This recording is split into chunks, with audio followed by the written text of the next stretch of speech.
solo.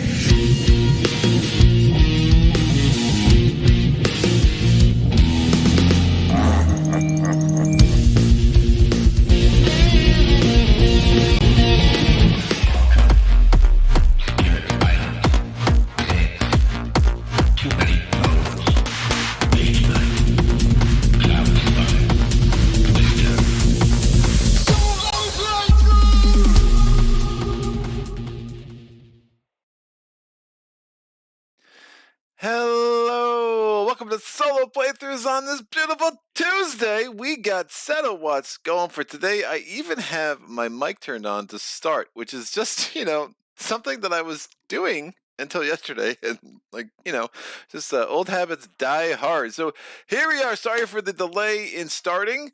I had to have a conversation with my contractor. The wifey and I had to talk about some stuff with one of our kiddos. And I tried to gamble. So one of the weird things behind the scenes with solo playthroughs is my computer, which is a fairly new computer, and it's a high-end gaming computer. I mean, not high-end, but it's, I made sure I had the extra memory and RAM. I'm not a computer guy, but I made sure I had what I needed. I talked to my computer dork friends about what I should buy for streaming, and yeah, it's amazing, except it decides to crash on me. And the way to avoid it crashing during a stream is I always restart it before a playthrough and whatever. And today I was like, nah, it hasn't crashed in a few weeks. I'm good. And of course today it, right when everything else was ready, it decided to crash on me at 11:55. So I had to restart that, get this back up and running. So I do apologize for being slightly delayed. Someone can let me know the audio is coming through as well as I believe it to be. I'm going to get going with setup here with Set a Watch. Now, thanks to Rock Manor Games for sending me a review copy of Set a Watch, the base game, and thank you to Joey for sending me a copy of Outriders. Rock Manor Games was, I was in communication with Mike from Rock Manor. They had some inventory issues with Fun Again Games closing down. They were going to send me Outriders, or going to try to, and then I was like, you know what, I just added it onto my pledge for Unvisited Isle. And then Joey's like, well, I want you to have it sooner. Here you go. Here's a copy of Outriders. So excellent. Here we are. I have Outriders. Super excited about that. Now, what are Outriders? Any card that has this little symbol in the bottom right corner is going to be from the Outriders expansion. The Outriders expansion adds a bunch of new Unhalloweds, and it adds, why are these not organized? 1, 2, 3... These are creatures, and it adds a bunch of creatures. Now, some of those creatures have the Rider ability. The Rider ability, as you would expect, is thoroughly explained in the rules that come with Outriders. Except, nope, there are no rules that come with Outriders. So if you just have the base game and Outriders, you might find yourself very confused as to how the heck to use these freaking creatures, because you actually need to have the rulebook from Swords of the Coin. That's an amazing decision that was made, and by amazing I mean questionable, but that's fine. I like to do it at Rock Manor Games. I'm willing to overlook that, but yeah, it can be super confusing to figure out what they do. The Riders, in some sense, don't change the game much at all. In another sense, they could really make more abilities trigger. And what it is, you have two different kinds of Riders. You have Beast Riders and you have Dragon Riders. If a Beast Rider or a Dragon Rider are in play and they are ever, I'm just making sure there's no more Unhallowed in this deck, which is why you don't have my beautiful brown eyes looking at the camera. The Beast Riders and the Dragon Riders, if they are adjacent to anything that corresponds to the kind of rider that they are, those two cards will indeed combine into one more formidable creature. Now, you still have to defeat them separately, so anything that defeats one creature would only defeat one of the two. At least I believe that to be the case. I haven't totally confirmed that, but there is some tricks to it. So it just adds one more thing. It's a more of, I feel like, a flavor wrinkle than something that really changes the game, but it's a flavor that I like. Now, what I don't like, Set a Watch is very much like, figure it out. Like, how do you want to set up your decks? Like, I don't know, do what's best for you. I hate that. I would much rather a game.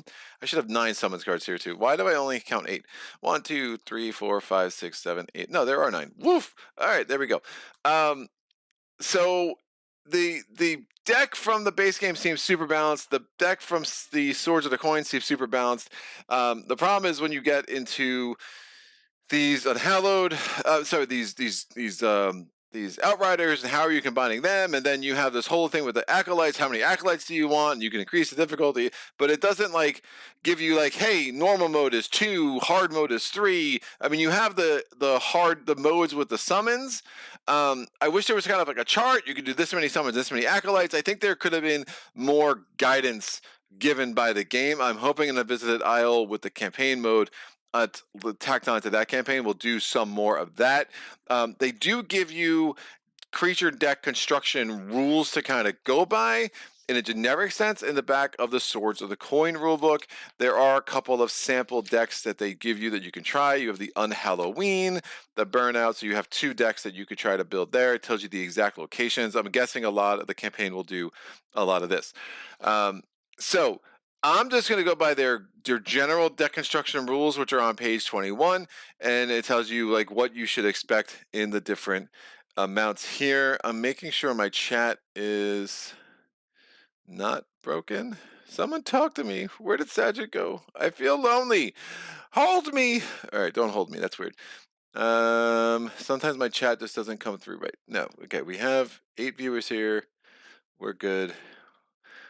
If you're trying to chat and it's not coming through, let me know. By putting in the chat that's not working. I don't know. It is what it is. I'm going to assume that we're all systems go here because I see no reason to think that we are not. Great. All right. So we'll have to do a couple of things to get started. You'll kind of see what I do as we go. And again, this is all in the back of the Swords of the Coin rulebook. I will not be using Swords of the Coin. We're not doing any merchant stuff. We're not doing any coins. Although next time I do coins, I'll have nice metal coins for you, thanks to Joey as well. But we're going to go just base game stuff. All of the content moves forward, right? So like everything in the base game is easily used in Swords of the Coin. Some accommodations will have to be made if you move backwards. So if you try to take some of the Swords of the Coin content and move it into the base game, and as Tony pointed out in the chat yesterday, like thematically it's supposed to be in a different timeline, so it kind of makes not a ton of sense to mix them all up, but if you want to mix them all up, that's fine. I tend to treat this somewhat like I treat Too Many Bones when it comes to the base game and Undertow, and you have the splice and dice stuff that I just kind of throw into everything, but this is going to be a little bit more annoying to separate in the end. So Marty says hi. Steve says in the chat. Sajid says I'm in the middle of setting up Maze Night, so I have a dilemma. Excellent. Sajid, you're going to be so excited by Friday's Maze Night. I can't wait. I cannot wait to see your excited face, except I won't see your excited face at all. But if I did see your excited face, it would be a joyous occasion. All right, let's make this happen, kids. I'm gonna learn. I'm gonna lose the ability to speak temporarily. Clearly, some kind of witch put a hex on me, and I'm gonna roll a die. I should have taken the dice out of the.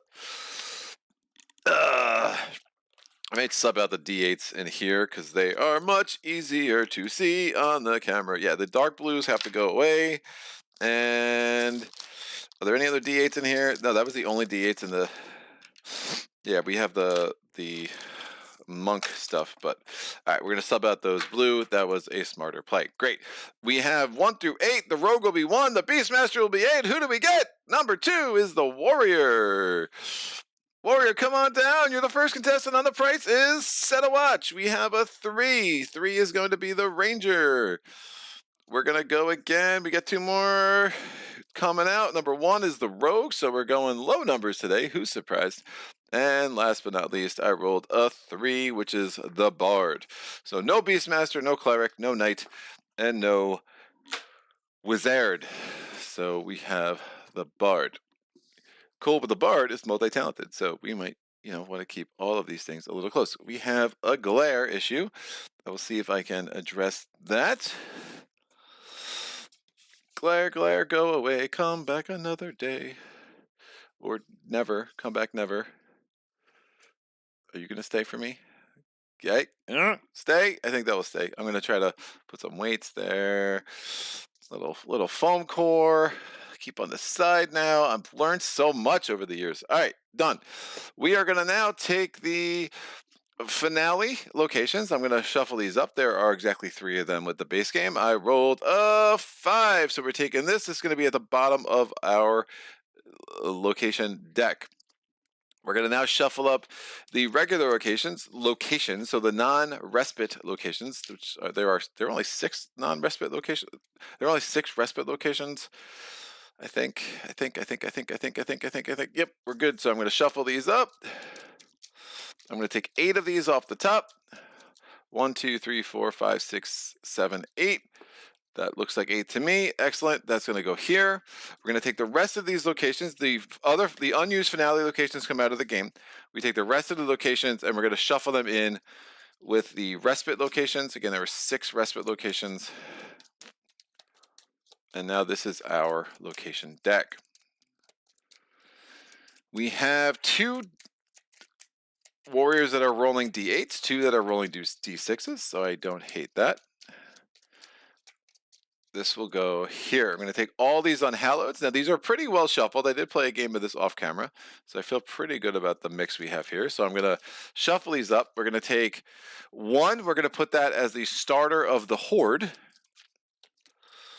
And then we're going to take 7 and we'll put them face up as our Unhallowed deck. The way I am losing the most in this game, and that is a large part of by playing on the insane mode, especially with 2 or 3 acolytes, as you'll see how I'm doing it, is running out of Unhalloweds. It is very important to get Unhalloweds back in the deck as much as you can, and it's very important to make sure that at least once during setup I just randomly lose the ability to shuffle and throw cards all over my table, because that's super good for video.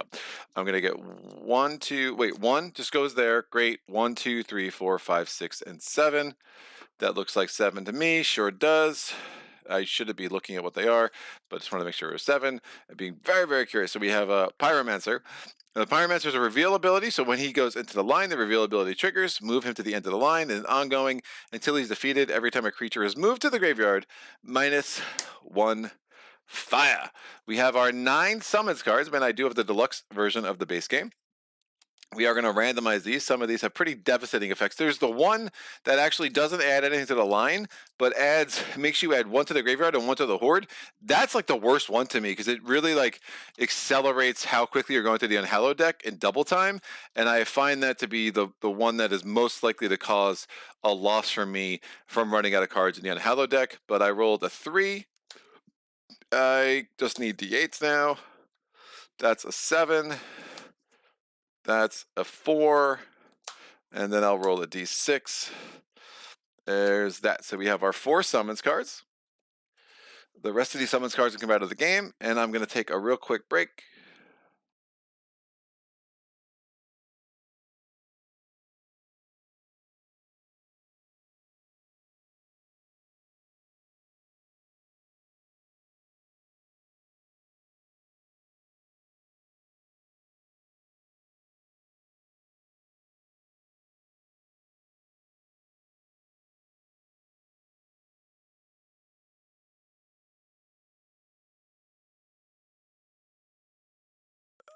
Again, still the vestiges of the plague from last week. Marty says, Sagitt, that is a tough decision. Sagitt says, I'll miss all of Friday Live, but I'll check the VOD. I think you would have an easier time of 200 plus run with dual Megapolis. Honestly, you really need the extra enemies to climb, to kill to climb. Yeah. So, right, because I did put out the description. Yeah, it's gonna be hard to do 200 at 5.8. I mean, I think there's like I'm of 2 minds. Like, one, do I just do every adventure site, make sure I'm killing everything, or 2, do I try to just do it really quickly and have the extra days to spare? I'm leaning toward the former, where it's just like every adventure site I just have to get to. I have to kill it. I have to get that fame. That's going to be really hard at 5.8, and especially with Bravelar, I'm not sure. Well, Bravelar has some nice healing abilities, so I should be okay scoring-wise from wounds, but not going to be easy. Plus, I mean, again, if I could hoard a bunch of crystals up, then that's going to be points. I mean, again, I have rough ideas how to score. I really don't know where the scoring card is, so I do need to find that for Friday. Joey, what's up, sir? Hey, Greg and gang. Warrior has to be my least favorite character. Interesting.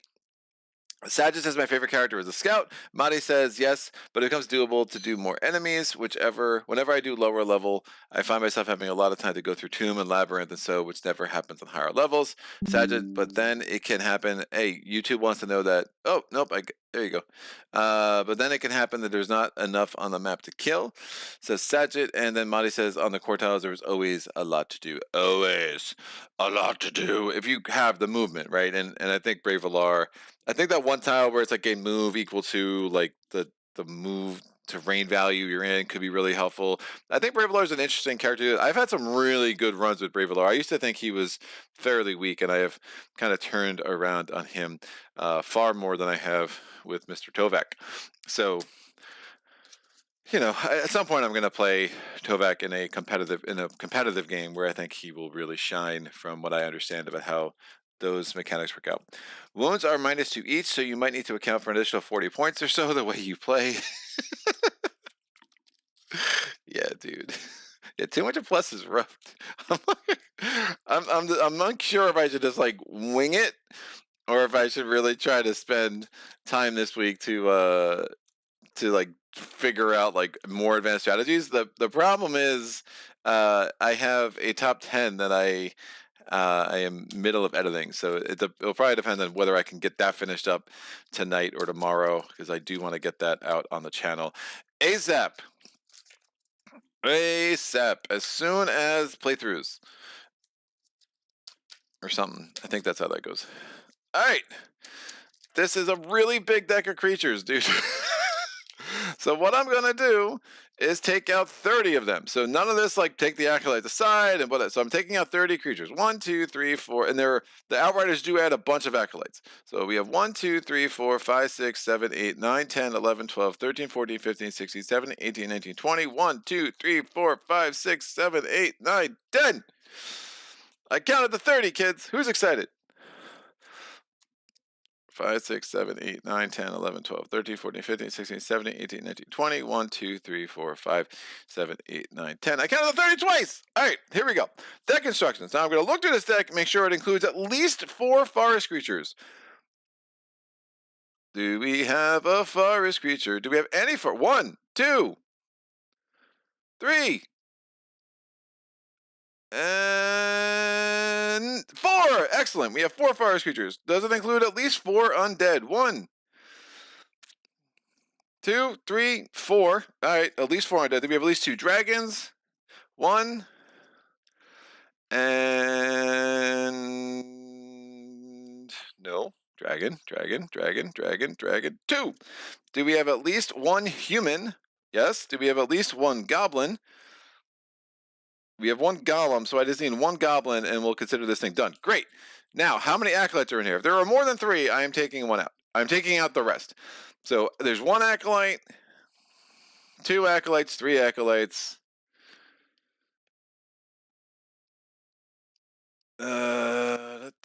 4. Nope, you're out.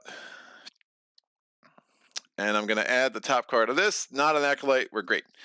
So that's how I'm doing it for now. 3 acolytes and on insane is rather insane, but that's what we're doing. So I can't figure out another way to do it. I don't want to sit here and like have to meticulously balance a creature deck. That's not fun to me. That's not what this game is to me. If I wanted to build a deck, I would go back to my Arkham LCG obsession and do it that way and build an investigator deck, which is much more fun than building a creature deck. It's like, oh, build this deck and then tear it down. It's like, no, thanks, not fun. 1, 2, 3, 4, 5, 6, 7. 1, 2, 3, 4, 5, 6, 7. 1, 2, 3, 4, 5, 6, 7, 8. There's already enough other setup in this game. So we're gonna go 1, 2, 3, 4 with the summons cards. So we have exactly 8 cards in the bottom portion of this deck, which I'm shuffling now, including 1 summons card. We have 8 cards in this portion of the deck, which I'm shuffling now, including 1 summons card.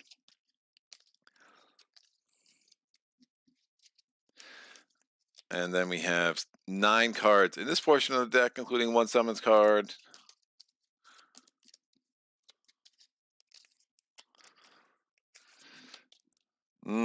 We don't have any ranged. We have 1 ranged. The ranger's ranged. The ranger is ranged. Shocking. Rogue is melee. Warrior is melee. Bard is melee. Interesting.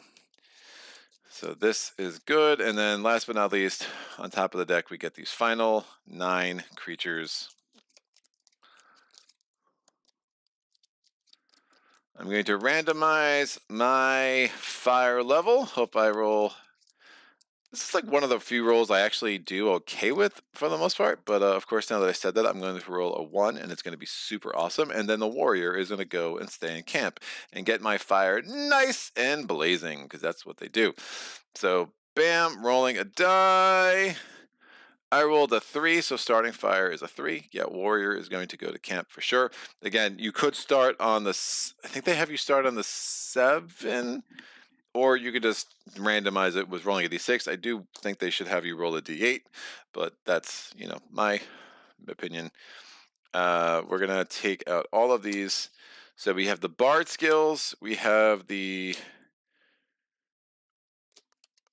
ranger skills, we have the rogue skills, and we have the warrior skills. I'm going to assign these blue dice to the warrior. I'm going to assign these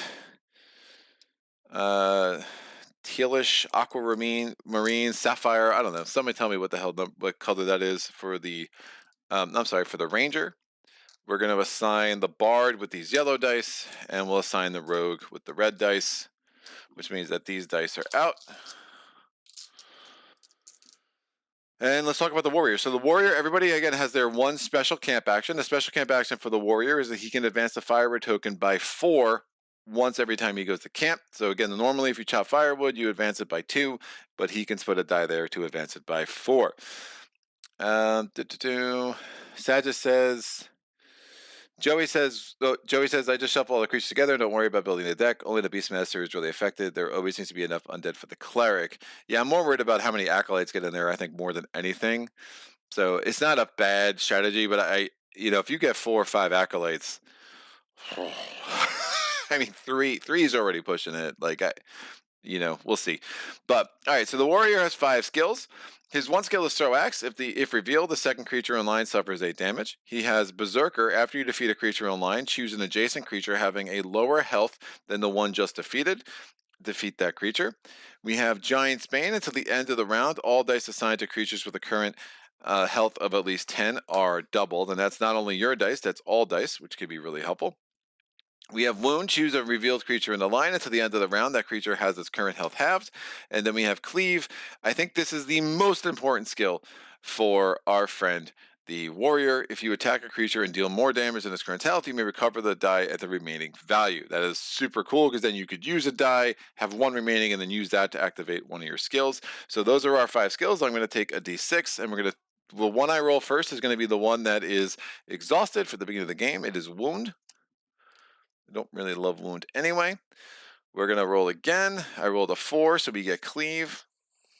Dig that. And then we're going to roll again. I rolled a 2. We get throw axe, which is indeed a very important skill. Especially works very well with cleave. When you can get 1 die and do 8 damage with it, it's really, really nice. These 2 skills are going to come out of the game for now, and now we'll go to the Ranger. The Ranger, their camp ability is Elven Scout. Draw the top 4 cards of the creature deck, look at them, and return them to the top of the deck in any order, which is super, super helpful. We have Slumber. Choose a revealed creature, recover any dice stolen by that creature, then turn that creature face down and move it to the end of the line. I like it because you get your die back, but I don't love it. It works really well with long shot, so there is that combination that I see, but if you can't deal with it otherwise, like that's 2 dice you have to make that combo work. Again, so there's some concerns. Elf Senses until the end of the round. Reveal 1 more creature than the campfire reveal level currently allows. Prevent the next reveal power from triggering. So again, that could also work, but again, it's die intensive to make that strategy come together. Passive. Once per round, you may choose a die spent on a direct attack, reroll that die, and add it to your pool of unspent results. Love that skill. Long shot to defeat 1 unrevealed creature in line. Do like that skill. Fair sight. Until the end of the round, the range of all adventurers are increased by 1. That could be really important considering we have 3 melee dudes and only 1 ranged dude. I rolled a 6, not helpful. There's only 5 skills here. I rolled a 4. So long shot starts exhausted. We have 4 skills left. I rolled a 5. I get fair sight. Or far sight, not fair sight. And then one more, I rolled a 3 elf senses, so we did not get sharpshooter, which makes me a little bit upset. So we're gonna have to get that equipped as soon as we can. We're going up to the rogue. Rogue has 5 skills.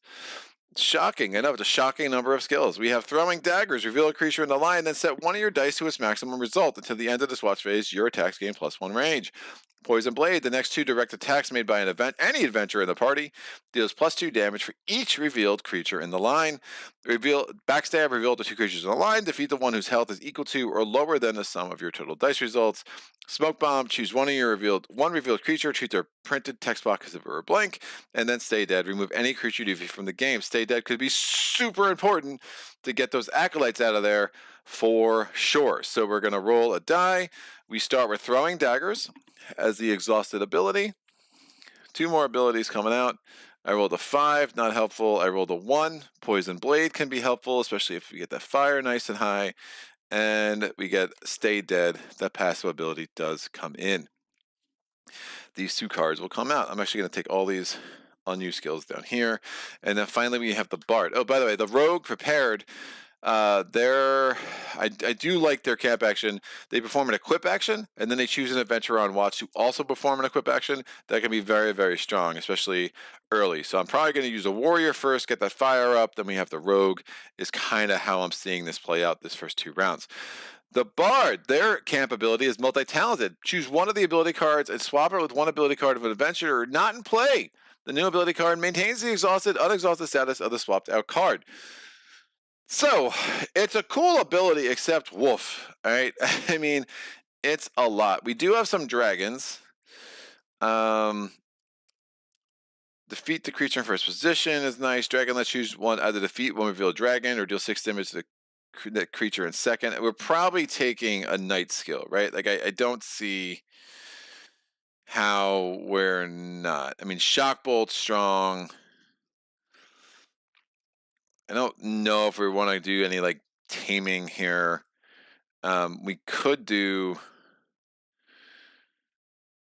cleanse undead. That could be interesting because we know there's a bunch of undead in there. Defeat all revealed undead creatures in the line. Yes, please. So maybe that's the strongest way to go. It's probably going to be either from the cleric skill or from the warrior skill. It's a cool idea. I do think. I mean, it's very bardy. Like there are different songs and they're whatever.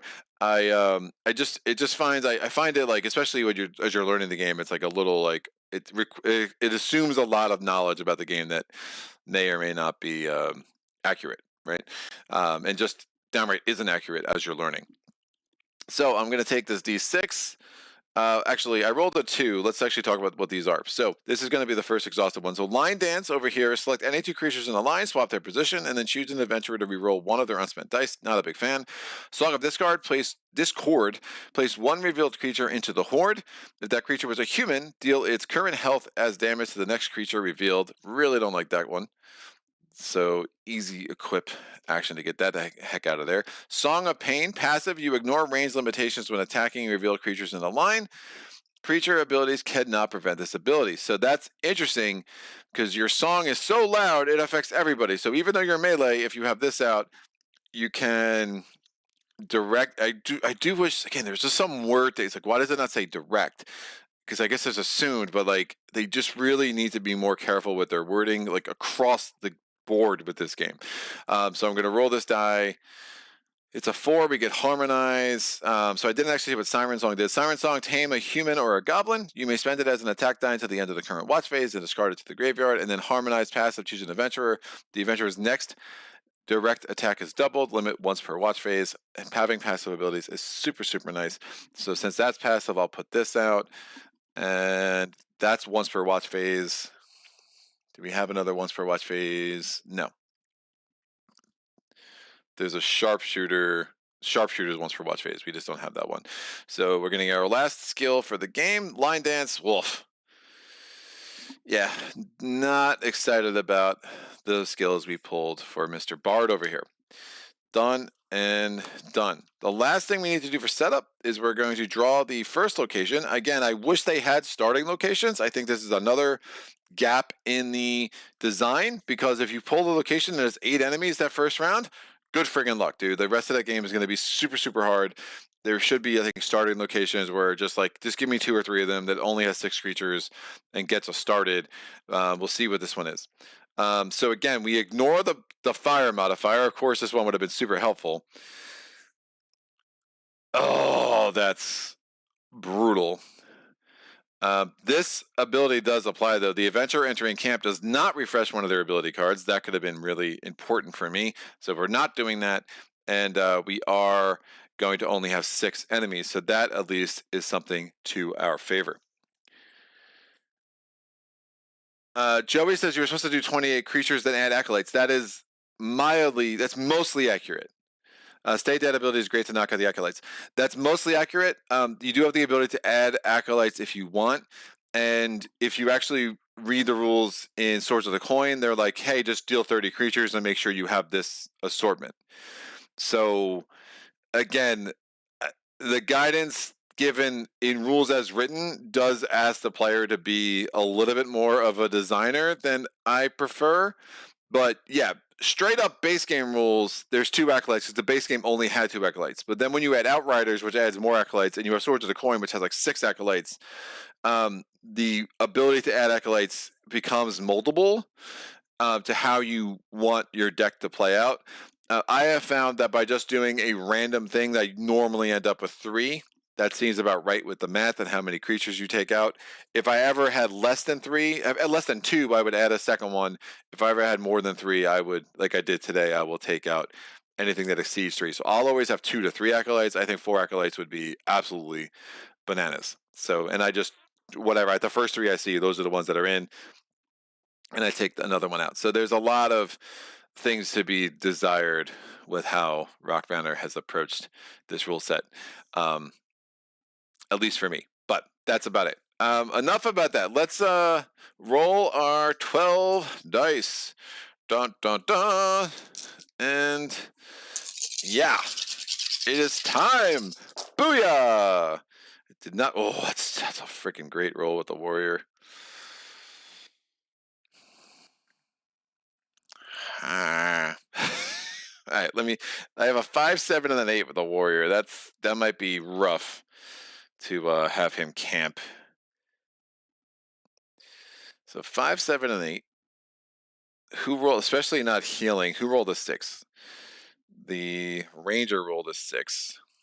This is a 2, a 3, and a 5. We have a 3, a 4, and a 5. Yeah, sorry, I know the corners of my camera do get a little fuzzy, so bear with that. And then down here we have a 3, and a 6.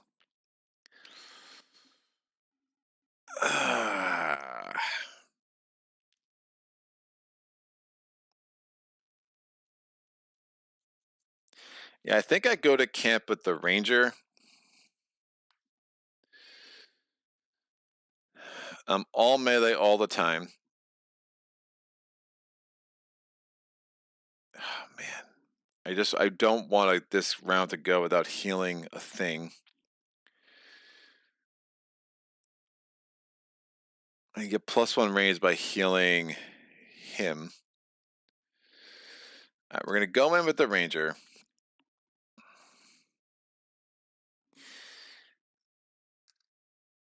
We're going to do, again, these tokens have a 1 and a 2. I wish that was a little clearer as well. I have a lot of wishes here. We're going to put this 6 on the heal. I'm going to heal throwing. Oh, man. Would be one way to get a 6 and gives me +1 range.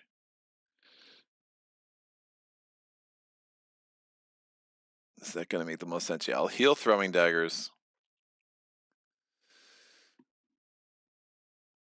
passive. So when you swap their position, choose eventually roll one of their unspent dice. I think we need to equip with you to the end of the round.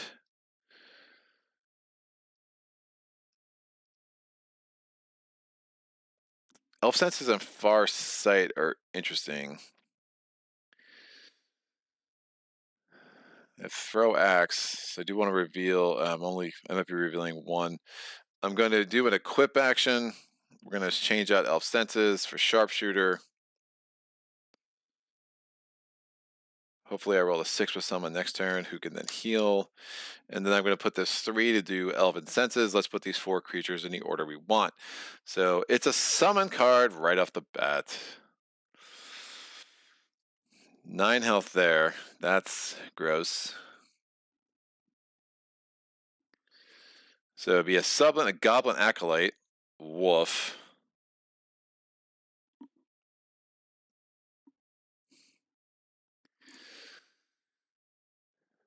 If he's in the first position, he goes to the line. If he's in the end of the line, we draw a thing. So we definitely want to get him out. And I think that's where the rogue's ability could come in handy. I didn't do the fire at all, which is going to be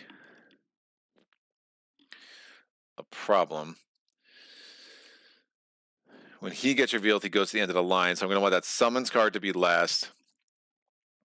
Skeletons, they could go second because then I could kill them with throw axe if I can get that revealed, which I probably won't.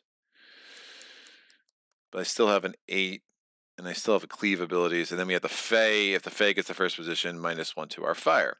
Remember, the fire gets down to 0. We have to exhaust a card, then it bounces up for 2. The Pyromancer has to be last.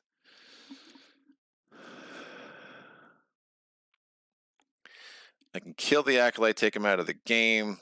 The Fae would not reveal. I can double an attack. I think we'll be good with this order. Cool. All right. We're going to set our line. 1, 2, 3, 4, 5, and 6. Checking the chat.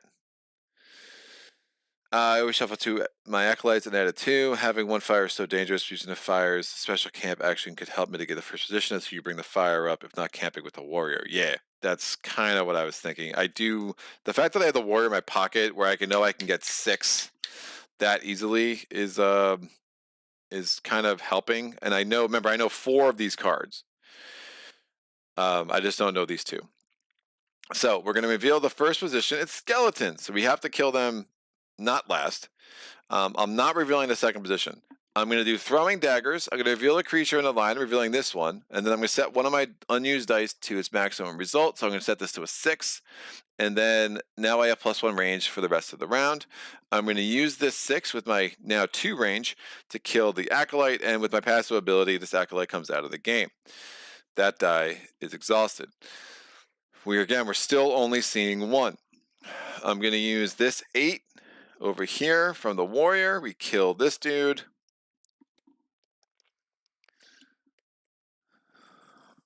This goes into the graveyard.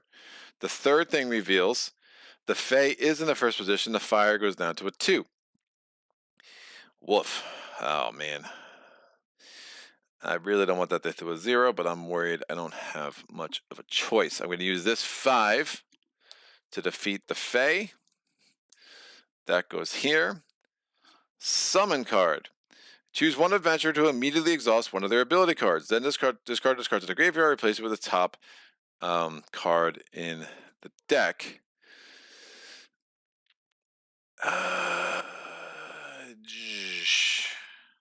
still have +1 range with him. That could be helpful. All right, so who do I want to exhaust an ability card? I'll exhaust Line Dance because I kind of hate it. Poison Blade is interesting. Probably not using it. Man, the Bard's abilities are so bad. They're so bad. I do want cleave. I do want stay dead. I'll do poison blades. Just because. Yeah. And then the pyromancer comes in. When the pyromancer enters the line, the Wraith Lord being next is really gross. He's going to move back here. And every time we defeat a creature now, -1 to our fire. This reveals the Forest Giant's health is increased by the next creature's base health. Reveal the next creature if necessary. This reveals the Fire Serpent's base health is equal to the current fire. Current fire is 2. That is most excellent. All right, so we're going to kill the Forest Giant. I'm going to kill him by spending this 2 from the Bard and this 7 from the Warrior. The Warrior has an excess of 1, so this is going to tick down to 1 and go back thanks to the Cleave ability. We've killed this dude. Since we put someone to the graveyard, though, with the Pyromancer, this goes down to a 1. I'm now going to use this 5 from the Rogue to attack the Pyromancer, and I'm going to use this 1 to activate Throw Axe. Again, he has +1 range for the rest of the round, and Throw Axe does 8 damage to him. So he's dead. I can take the Pyromancer out of the game. That's a little dangerous because I do need Unhallowed to keep feeding back into this deck, and I really don't hate the Pyromancer that much. So I'm not going to kill the. I'm not going to take. Oh, is that? Do I have to do that? Is passive required?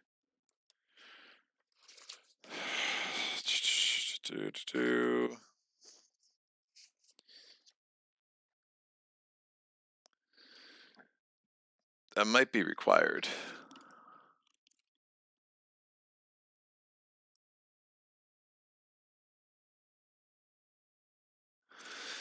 I don't think I want to take him out. How about this? We have the 1 and the 5.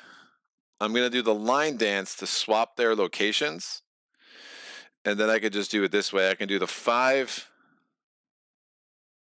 Ugh. Right, I can put the... Oh, that only works on second ability. That's really stupid.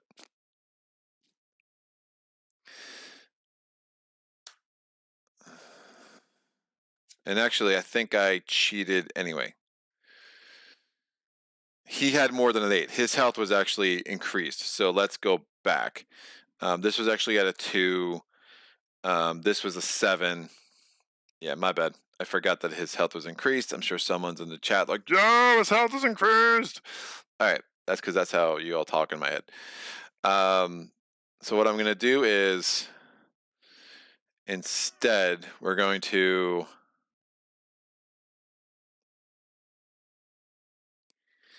do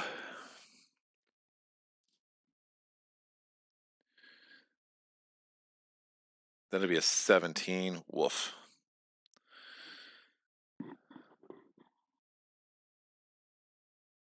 The next creature's base health. This should work. All right, I'm going to use this 5. Nope.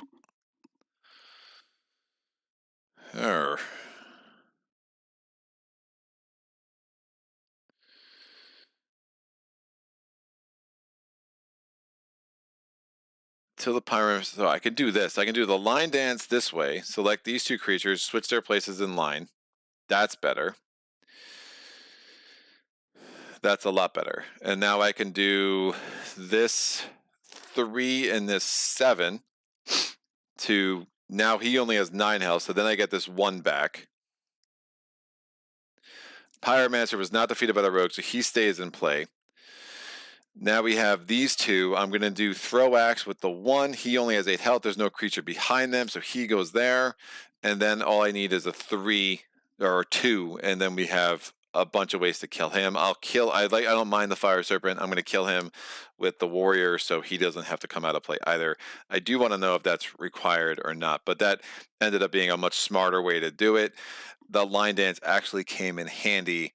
Then choose an adventure to re-roll one of their unspent dice. Like, whatever. I would have re-rolled the die of the Rogue. Great. It became a 3. Did not matter at all at that point. So not a bad round. Fire is obviously stupid low, so not excited about that. But at the end of the round, we're going to take this. We're going to reveal another thing. Oh, that's really bad. The White Mountain, only 6 creatures, but this goes down to it goes down 3, so it actually bounces back to a 2, but somebody has to exhaust a ability card. I will exhaust.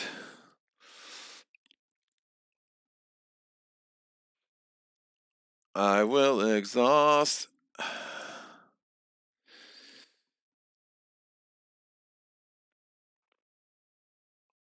Ugh.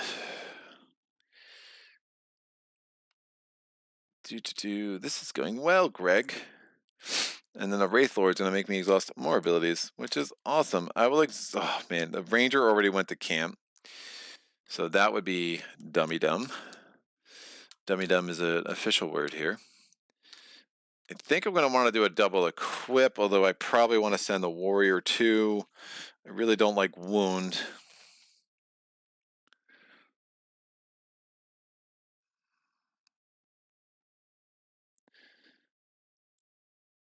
Yeah, if I'm sending the Warrior, this is fine. So I'm going to exhaust Cleave, which is fine. All right, so this is at a 2. When this location enters play, each investor must choose one of their exhausted ability cards to refresh and exhaust a different ability card. I'm going to exhaust Cleave. I'm going to refresh Cleave and then exhaust Throw Axe. Here I'm going to refresh Long Shot and then exhaust Far Sight. Here I'm going to refresh Poison Blade and exhaust Throwing Daggers. And then here I'm going to refresh Song of Discard and exhaust. Yeah, actually I never doubled an attack either with Harmonize, so that was another ability that I failed to take advantage of. All right, let's go to camp. I don't see how we don't send the Warrior. We definitely need to get more visibility. We have 6 Unhalloweds left in here. A doubles and a we'll see. I do want to start sealing some dudes.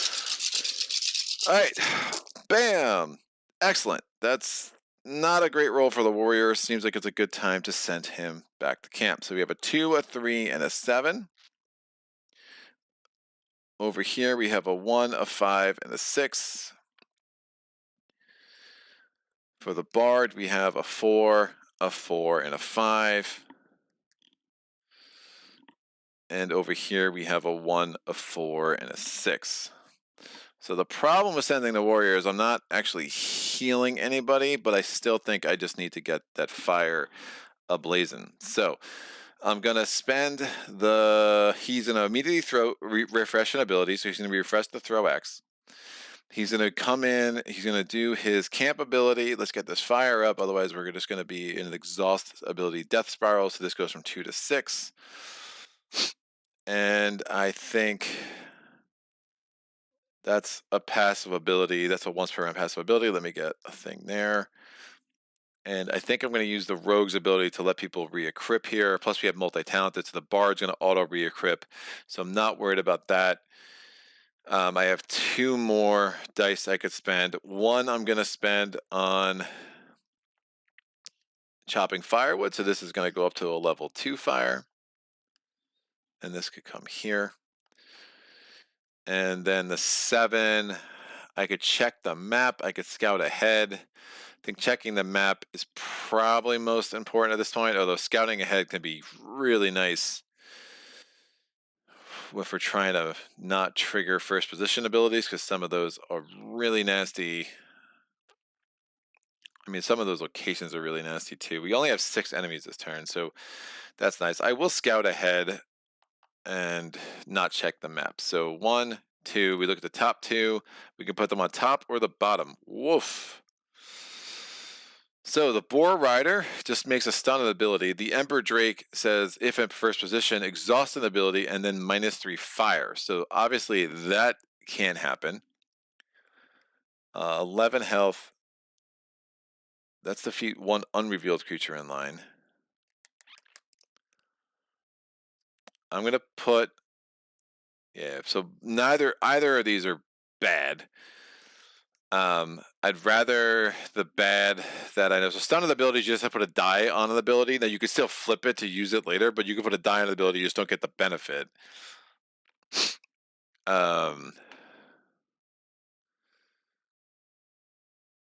can just stun Song of Discord. Power Blade is intriguing to me. The real question is, do I have a good opportunity to get the Ember Drake out of there? Because that might not be crazy. But I have no ability to get his range up. Yikes. Yeah, because throwing daggers had to be exhausted because of the White Mountain, which is super awesome. All right, I'm going to put the Ember Drake on the bottom, which you can do when you scout ahead. By the way, like, I'm going to get one of these things to always make sure I have this ahead. Yeah, draw and look at the top two cards of the deck. For each card, returns it up top of the deck or the bottom. So the Ember Drake's on the bottom. Let me not forget that. And hopefully nothing makes me shuffle the deck. And then the Boar Rider is going to be on top. We'll see how that plays out. Doesn't the one that goes to the camp heal one automatically, or to get it wrong? Mighty location card prevented the heal. Thank you, Joey. Oh, okay, thanks. Missed that. Yeah, you do, except, yeah, the location card was super nasty. So, I mean, it's balanced by the fact that there's only 6 creatures, but yeah, that wasn't a great start to the game. So I'm going to take the top 6 creatures, 2, 3, 4, 5, and 6. Pretty glad I did the scout there. Get rid of that Emperor Drake before it becomes a big issue. And let's see how we can solve this puzzle. Okay, breathe. We're good. First one reveals. Oh, it's a Boar Rider. First position. He is in the first position. Surprise. Stun an ability. I will stun the song. Oh, man. I'm going to stun the Song of Discard. So I do lose a die as a result of that, which isn't great, but it is what it is. All right. This also reveals it is a forest creature. So what is that? What happens now? So this is a Beast Rider. So we're going to go to the back of the Swords of the Corn rulebook. Beast Rider is a creature power that targets forest creatures before, after, or behind the creature with the ability in line. If a forest creature is ever revealed before or behind a creature with the Beast Rider ability, then the rider is placed on top of that creature card and considered their single creature of the rider's type. So it's just the rider's health gains plus X, where X is the base health of the forest creature. Once these cards are combined, they cannot be tamed. So I am confused. Like, if it's like says they defeat a revealed creature online, can I just defeat this as one creature? Because it is considered one goblin now. It's one goblin with 9 health. So I love how like it just worked out that it's a boar rider and there's a boar. Like, it's just I don't know, little thing. It's the little things, kids. It's the little things. So this also now reveals, because that's one position. This is a second. It's another boar. It's a boar party, kids. I don't think.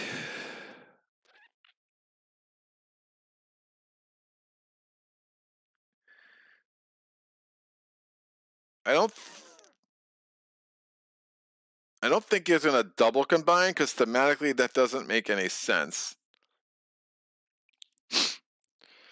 Sorry for the sniffles.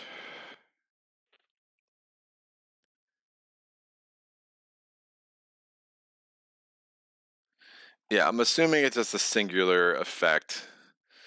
That'd be very weird if it were not. All right, we're going to. We have range.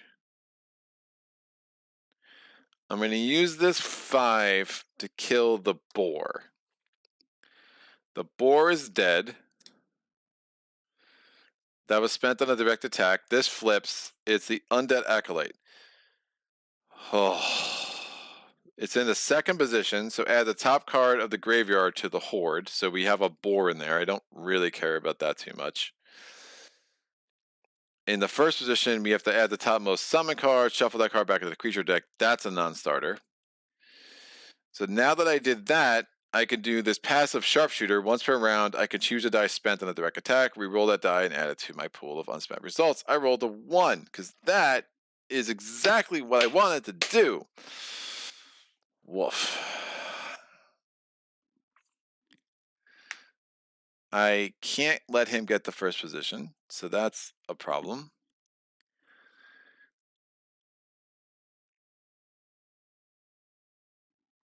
I wish I had done long shot first. That would have been a much better idea. Let me do long shot now before I forget. I'm going to defeat one unrevealed creature in line. It's the skeletons. Great, they're dead. This does not reveal. I have no range anywhere, and throwing daggers again was exhausted. All right, I'm going to make each of my next 2 direct attacks +2. There are 2 revealed creatures in line. This is only a 9, so I have ways to deal with that. I'm going to use this 6 against my only ranged dude. So this guy's dead. He does not come out of the game, unfortunately, because he was not killed by the rogue. But this 6 becomes a 10 because I had 2 revealed creatures. This reveals it's the mesmerist ongoing. Adventurers cannot spend tamed creatures on direct attacks while the mesmerist is in the line. So it's a hard counter to like the Beastmaster. Other than that, it's just another enemy that has 6 health. All of this should be fairly routine now. I'm going to... Yeah, I'm not that excited about Stay Dead with any of these. So is there a way I can not have that trigger? I guess the stun ability is pretty nasty.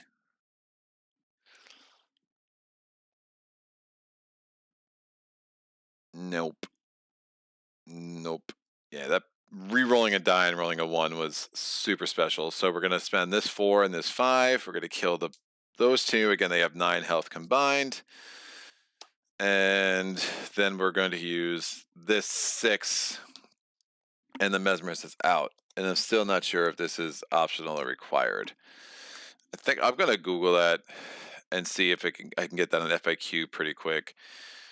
Set a watch. Mesmerist. Nope. Sorry. Rogue, stay dead. Required.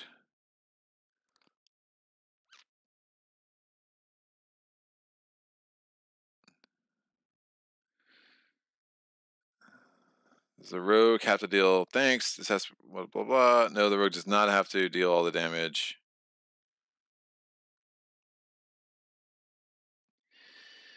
Yeah, it just seems dumb to like have to remove them.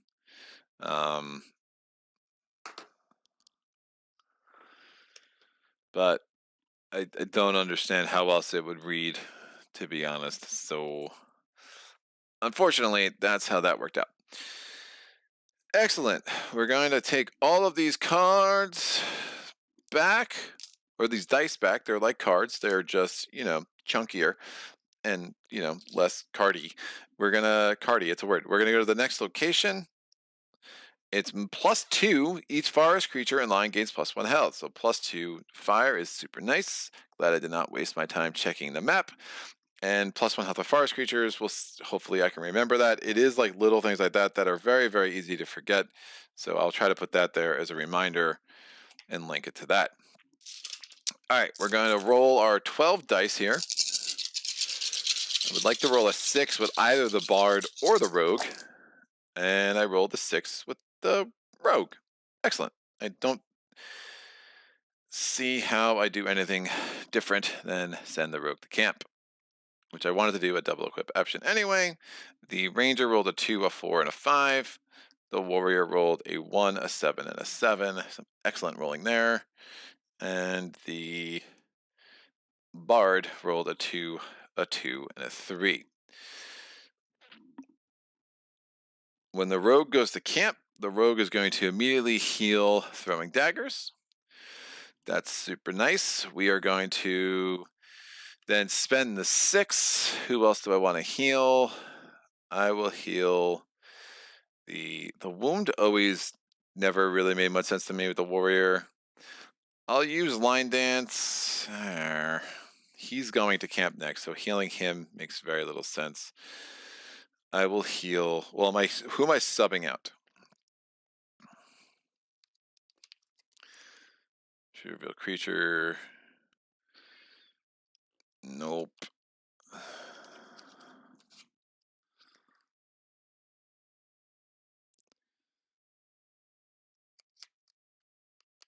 2 through 3 is pretty bad. Tamed by a human or a goblin could be helpful, but this is passive.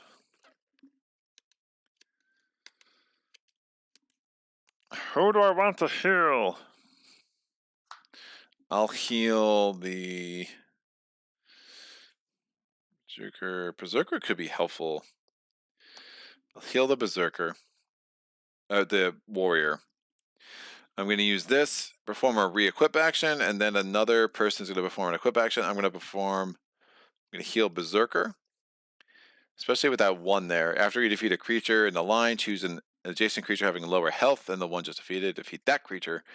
So between Throw Axe, the one, the ability to cleave, I think the Warrior's kind of in good beast mode right now.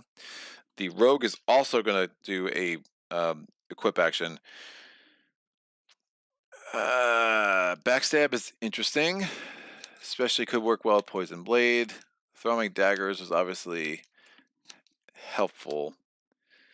But I think I would rather backstab. It could combo well with Poison Blade, as I said, and I still definitely want the Stay Dead ability. So that's fine. We have one more die. I could check the map. I could scout. Scouting did not lead me astray last time. But if I get that fire up, I can get my fire up to level 3. And kind of like that, especially with Berserker. But I'm gonna scout one more time. I've been getting good luck with these locations, so hopefully that continues. And let's make sure I don't get totally screwed by a first ability in this first position.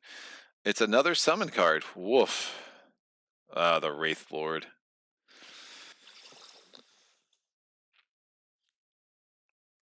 Here's where the undead are starting to come out. I do wish I was able to do the multi-talented with the Bard already. Having to summon the Wraith Lord is really bad. The summon card there has 0 health. That could actually be really helpful with the zombie. I can kill it with the throw axe. We kill the Wraith Lord. We kill something with less health than that. I think this is the right order for that. So Wraith Lord is coming in, kids. Here we go. So I'm putting out 7 cards. 1, 2, 3, 4, 5, 6, and 7. I'm revealing 2. Reveal a summon card. Act surprised. Summon card. Discard the top card. Discard to the graveyard. Replace with the top card of the Unhallowed deck. Then shuffle all Unhallowed and Acolytes in the graveyard back into the creature deck. So the Wraith Lord comes here. And then we get summon. The 2 summons that are in here. Oh, that means the friggin' Drake is going to get moved from the bottom of the deck. That's super gross. All we have is the Pyromancer. These get shuffled back into here. That's not great. That makes me sad.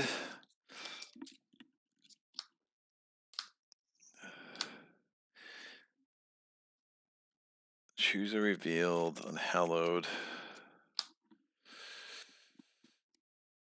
Yeah, that's not good. Oh, I could have. Couldn't I move the summon to the bottom of the deck with a scout? Yes, I could have. That was dumb. Well, I already shuffled. I could have. I very much could have.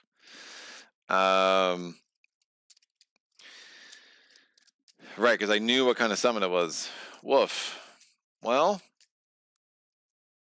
but then the problem is when it comes out late, it's going to make me shuffle all the summons back into the creature deck, and there would be no creature deck, so then I have summon, summon, summon, summon.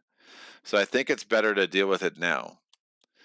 I'm not sure about that. That's interesting because but if I had nothing else, but I guess if I was doing it in the middle of a round, I'd have to have shuffled, and then there would be no summon cards. Well, yeah, that's a bad mistake by me. That is a bad mistake by me. That's game changing.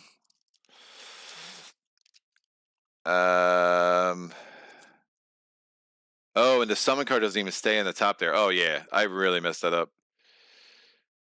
Yeah, I'm not doing that. I'm not doing that at all. Summon. Where was the exhaust? This is the first summon that came out. That was in the deck. The bottom of the deck should have been the Ember Drake.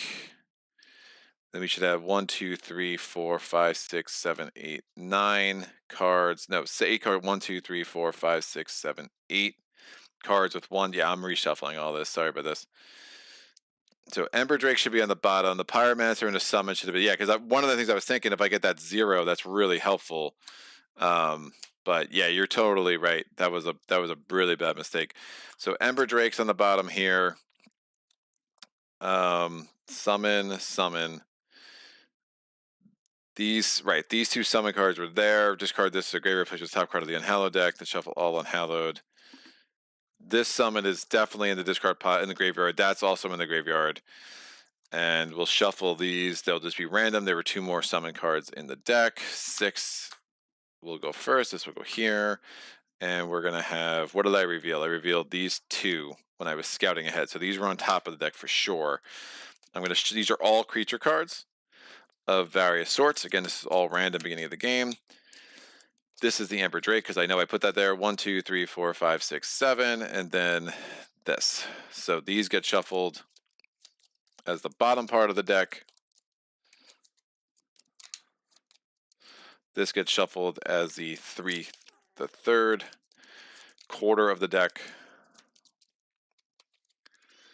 What was on top of the discard? The last enemy I killed last round was the Boar Rider. Well, it was the Mesmerist. The deck gets weird with the skeletons, to be totally honest with you. But when I reveal this, yeah, I put the summon card on the bottom. That's a much better idea. And I mean, if I make us out to 13, that seems kind of not great.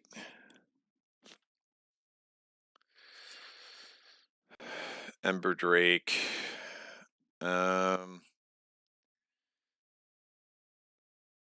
I guess I keep him in play. You could do a lot worse. But again, what's the order? Could I put them in the graveyard like this? That's probably legal, right? They both go to the graveyard when defeated. This rulebook gets really sloppy. Placed on top. So if he's placed on top, then is it like they go to the graveyard in any order, or does it have to go with that on top? It's only a 3 health difference. I'm not going to stress it too much, but it is something to consider. So then I have those 6 out. This card comes out now, so that's 7. Thank you, Joey, for the assist for sure. All right, let's make this happen. So this is also going to reveal it's a Wyvern. Woof!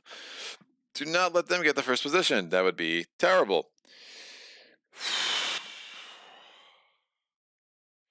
So I can't beat the zombie first anyway, so that takes out all the guesswork here. I don't have Farsight back.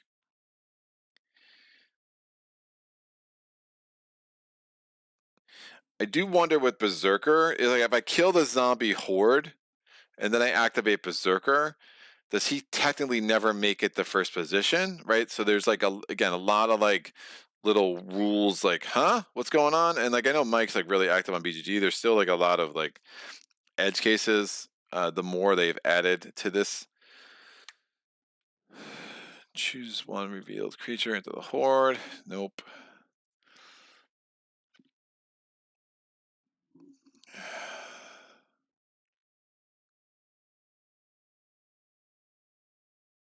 Reveal die. Yeah, this is my only ranged again. Yeah, I think I kill the Wyvern. No. God, this is a lot, dude. It feels like a big...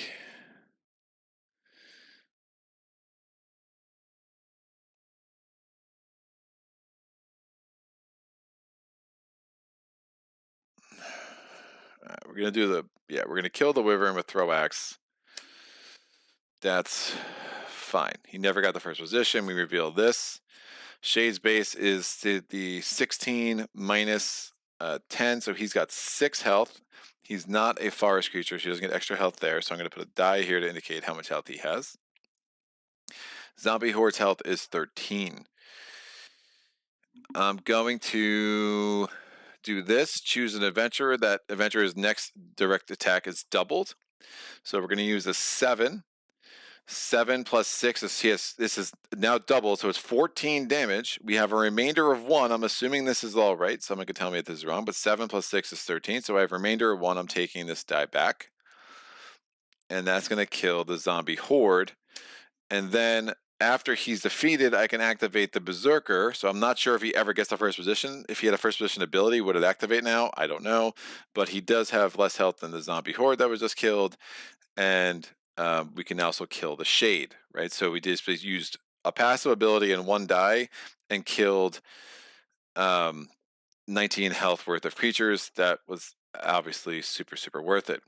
All right, we're revealing the next 2 creatures in line. It's a river troll, ongoing, -1 fire for each -1 for each. So I can basically take -1 fire to reduce his health by 2 for each fire spent that way.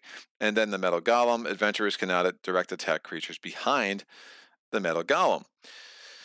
I'm going to use this 2 with long shot to kill an unrevealed creature. I killed the bandit. Oh, how lovely that is.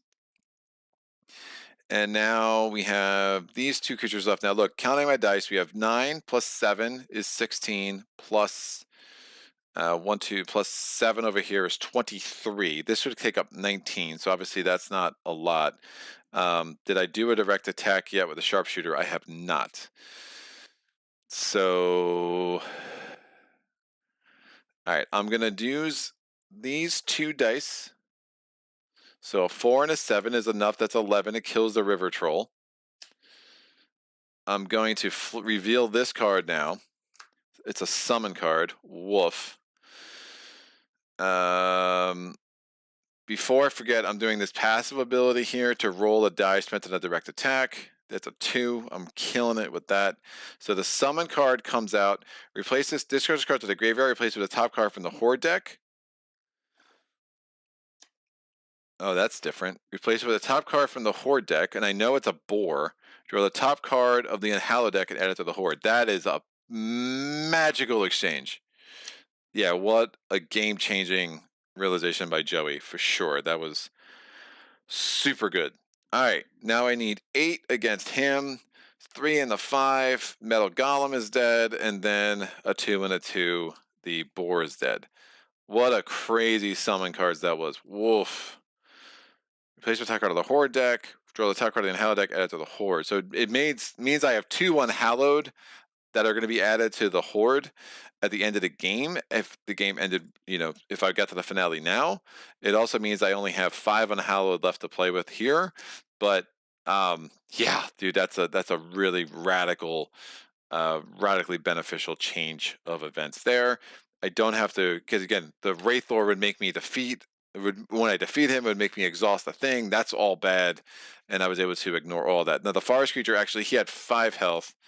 There were no other forest creatures. I still had this 2 die over here, so I would be able to kill him with that. So that was a non-issue. There were no other forest creatures that I killed this round. So these dice come off. The 2 orange can come over here. I'm going to take these 12 dice. We have this passive ability back. We have this passive ability back. This die can come over here. And the rogue was in camp once. Let me look at the next location. +3. Passive abilities cannot be used. Wow. 1, 2, 3. That's actually not great. So sharpshooter out. I'm just going to put it. I'm going to remove it from his thing so I don't forget this. And harmonize is also out. But I think the bard is going to be the one to go to the to camp anyway, so that really shouldn't matter too much. All right, so I'm rolling these 12 dice. Bam. Yeah, what a really great array of locations for sure. So the ranger gets a 3, and it's not like sharpshooter's been very helpful. I rolled a 1 and a 2. That was a 1. It just flipped over. as much as I wish it was not a 1. But again, the Bard's the one going to camp, so this shouldn't really matter much at all. So 1, 3, 6, 2, 6, 6 for the Rogue. There is an argument to use him because doubles would allow me to start sealing things. I am going to need to seal at least a couple of times to not run out of Unhallowed. And then 1, 5, and 8. Although the summon cards I've seen are not devastating. Remember, I've already taken 1 Acolyte out of the game thanks to Stay Dead. So the Bard's going to camp. He's going to heal Line Dance. He's going to use a 6 on a heal effect, and we're going to heal Far Sight. We have no exhausted abilities. I'm going to use Multi-Talented. We're going to take a card. So of an enemy not in play. No. No.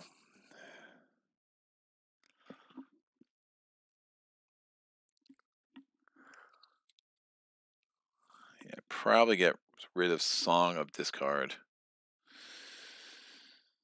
All revealed undead. Defeat an undead. Choose a creature's already been attacked. Or we just get Magic Sword. I think Magic Sword is just so friggin' flexible. Yeah, we're taking Magic Sword. I mean, the idea of maybe killing multiple undead is super enticing, but you need a lot of things to come together. Just like, hey, defeat the creature in first position just seems like the better play. So that's done. We're going to have 7 enemies. We can scout ahead again. And remember the rules this time because, it's helpful when you remember the rules, Greg. Woo! All right. Great. No comments since Joey saved the day. Let's do this. Fire Demon, first position, draw a creature and place it in front. And these are both terrible. Woof.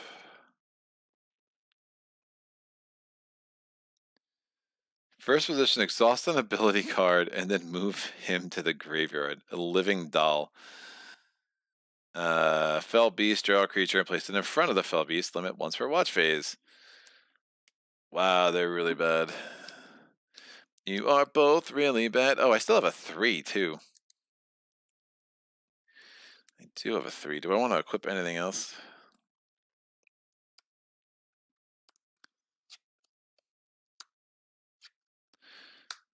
Tame a human or a goblin is enticing. Ignoring range is also enticing.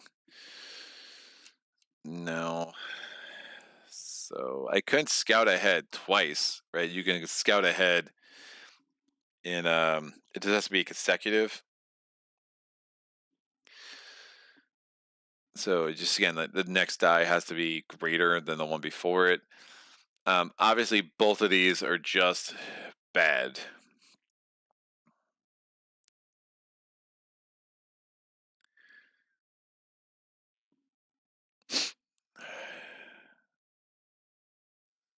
Defeat one unrevealed, defeat a revealed, do 8 damage.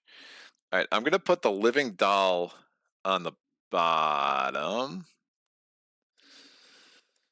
And then I'm going to scout again with this 3. Oh, wait, no, I can't. I can't because I did the multi-talented. Yeah, that's what I did wrong. I knew. I was like, I don't have that many dice. Woof. I'm randomly putting something in front, but I'm randomly putting something in front either way. And I actually think I'm pretty set up to kill this Fell Beast. So here we go. So we're going to have 8 creatures because the Fell Beast is coming into play. Hopefully we don't get a really nasty first position thing. Trying to, I probably could have taken just the doll and exhausted an ability. But then I'm randomly putting a dude in front of me either way, right? Because if I had say the doll was here, the doll goes to the graveyard, then the Fell Beast becomes first position, I put a thing in front, right? Or I just had the Fell Beast to put a thing in front. I think this was a safer play. Plus the doll was going to make me exhaust an ability. So just kind of a weird combo of cards. But let's make the magic happen. I am revealing 3 creatures in a row. the fell beast, draw a creature and place it in front of the fell beast. Acolyte. Woof. That could not have gone worse. Okay, draw a creature, reveal, draw a creature and add it to the horde. First position, search the graveyard for one summon card to shuffle it back into the creature's deck. I will take this summon card, and if I add a lot to the horde, c'est la vie. So now, oh, it all gets shuffled. Yeah, so forget it. So I know, oh, these cards are bad. There's a summon card, the doll, and Ember Drake at the bottom, and another summon card. So we have 2 summon cards and 2 really bad things, and they're pretty much all coming out next turn. Wow. I'm in trouble. Oh, God, it had to be the Acolyte. Like, it just had to be the Acolyte, right? Oh, it's really bad. Added the thing to the horde. Woof. Alright, well, I don't like you. Stay dead. Alright, the rogue kills him. Bye-bye. You don't want to do that too much, because you do that too much in a game, like you're just gonna end up left with like summons and unhallowed, right? So, but I got rid of 2 acolytes that way. It makes me happy. Actually, I don't want to kill him just yet. Again, it was a little premature. I do have a 3rd creature that I'm going to see. Let me put this in there. So the 3rd creature comes out. It's a Wyvern Hatchling, reveal, -1 fire. I'm still seeing 3. First position, steal 1 unspent die from an adventurer. What is happening, dude?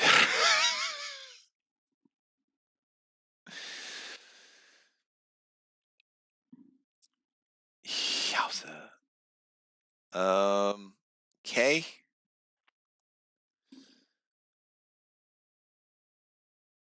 Great. I'm going to spend this 1 die, do 8 damage to the creature in 2nd position. Ranger is going to kill him. I lose my passive ability, so this one's out. He moves here.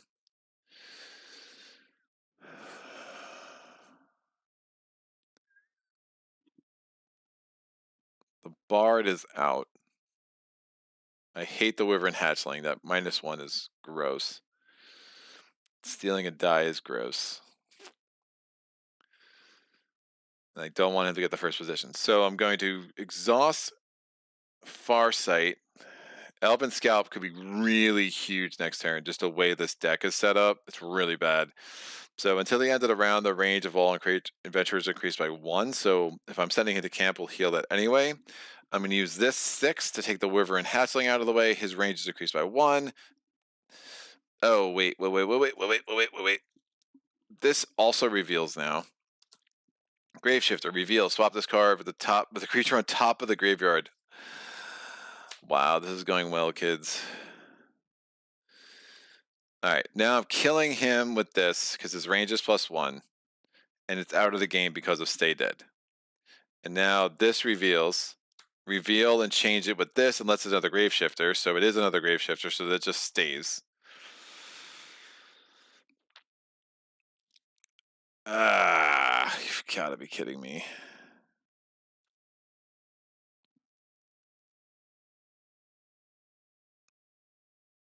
There are 3 revealed. I'm going to do Poison Blade. Oh, that's a passive ability. Never mind, that's also not active.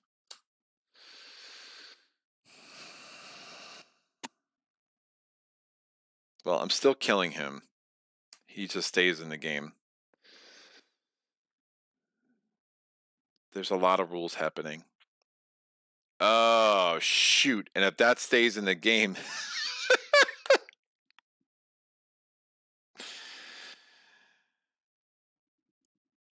When this reveals, it flips with this. And that reveal ability triggers again, and now our fire is down to 2. Holy crap. That was a really unfortunate sequence.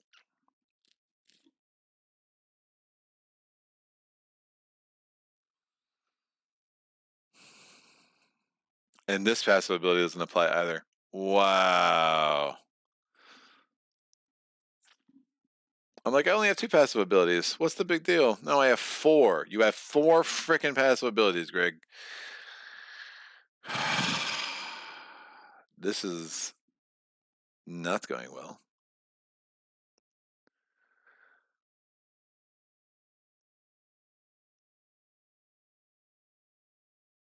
All right. The next 2 attacks are increased by 2 for each revealed creature. I'm going to use this 7 with the range attack to kill him. The fire is only 2, so I'd actually reveal another die. I can't let him get the first position, so we're doing. His range is increased by 1 too. We're gonna do the 6. My dice are 14. We're gonna do the 6 and kill him. Again, he does not come out of the game because passive abilities are defunct. This reveals it's only a 4.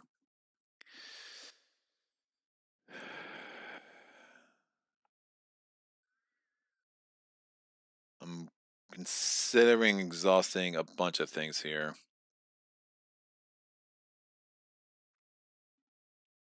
I know there are 2 summon cards there. And there still could be another summon card. And there might be 3 summon cards in those last 8 cards. That's freaking nuts. Are there 2 summon cards in here? So I know there are 2 in there.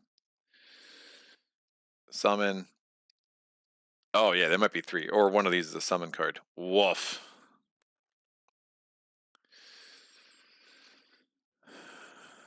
All right, Ranger's going to camp for sure. So I'm going to do long shot. I'm going to defeat 1 unrevealed creature, and defeating this is the forest giant.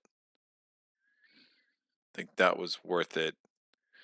I'm going to. We have an 8, a 5, and a 8. And potentially backstab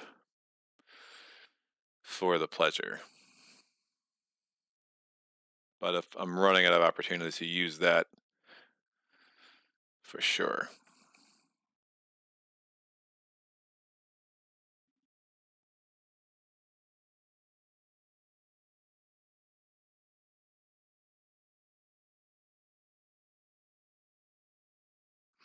This is the right way to do it. I'm going to use the 5, again, +1 range, thanks to Farsight. Kills this. What is this? Is not the summon card. Beast Rider, 2nd position, stun an ability. Oh, that's unbelievably gross. The literal only ability I could stun is Berserker. And the only die I have to do it with is that 8.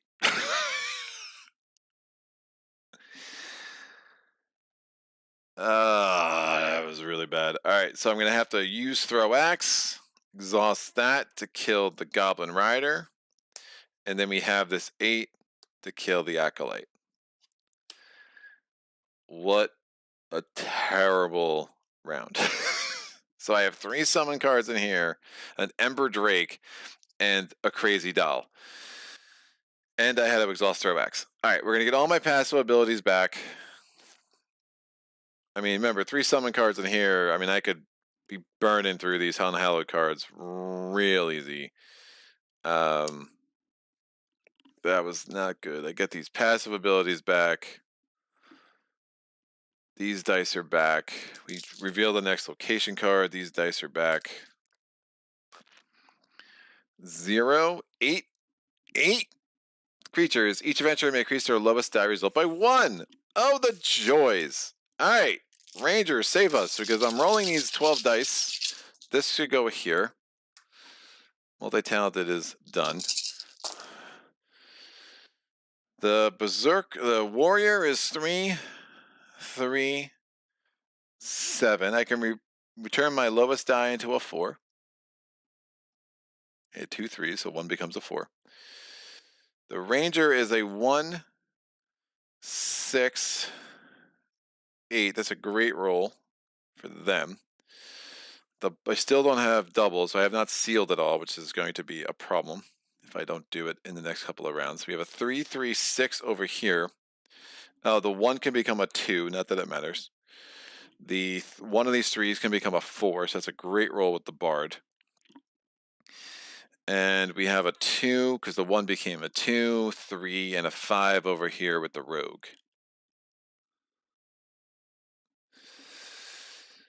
The Ranger is going to heal 1 automatically. Is going to use this 6 to heal another one. We're going to heal Throw Axe. We are going to use this 2.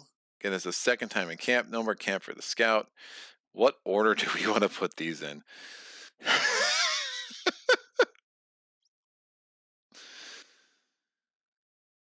Woo, 1, 2, 3, 4.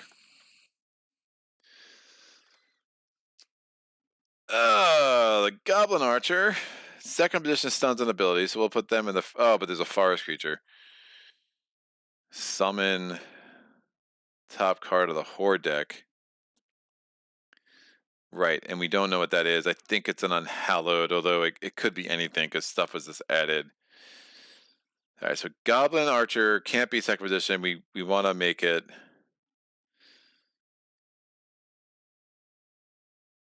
Not stun an ability. Defeat a creature in first position. I assume Magic Sword would kill both of them because they become, if I'm reading the rules right, they become one creature for the purposes of, for all purposes. Beast Rider. It's considered a single creature. Okay. Summon card, summon card.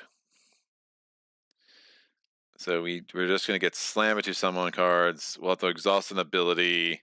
With the second one, the first one is a good summon card for us, but we are going to be going through 2 Unhalloweds. Actually, I don't know what the next Unhallowed is, or at least I shouldn't. So I will not look at that. We have an 8.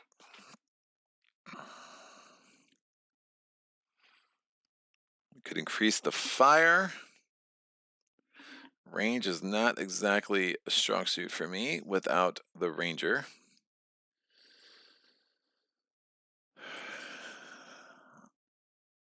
We do have the Ember Drake. We have Backstab, but I only rolled a 10 with the Rogue, so that's not super helpful.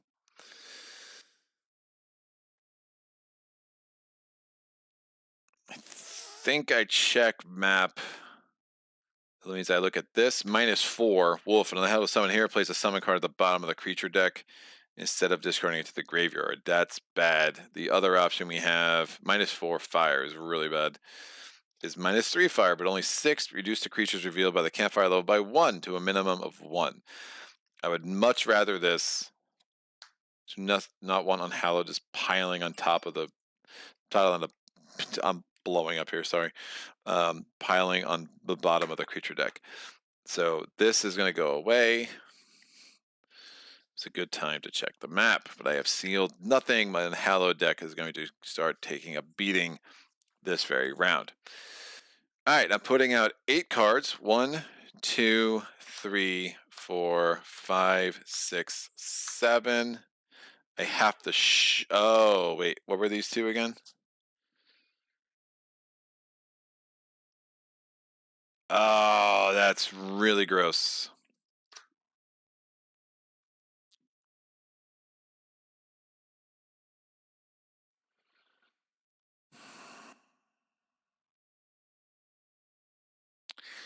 Why that's gross is I'm revealing I have to get 8 cards. These 2 summon cards are going to be in there, and I know the other summon card is going to make me shuffle them right back into the discard pile, and I do not want to do that at all. And for that reason, like, I'm just gonna pretend I don't love this card. It is what it is. I have to think through thinking through this. When I scouted, when I did Elven Scout, I would have put these on top, and then when I did Scout ahead, I would have seen these 2. I know what these are, but I'm going to put them on the bottom of the deck so they come out here and here.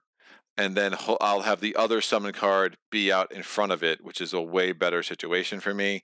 So I want to retcon that a little bit, as again, I had all the same information. I should have just thought through it some more. So this summon card and this summon card will go here and here. And now I have to shuffle this deck. So again, I know for a fact that the summon card that makes me shuffle other summon cards is going to come out first.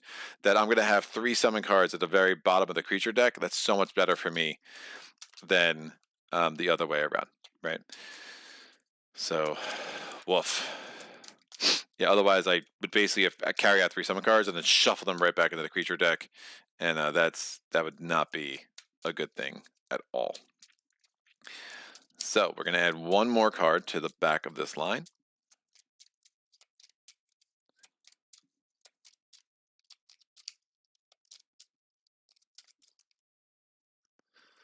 Looking at the chat.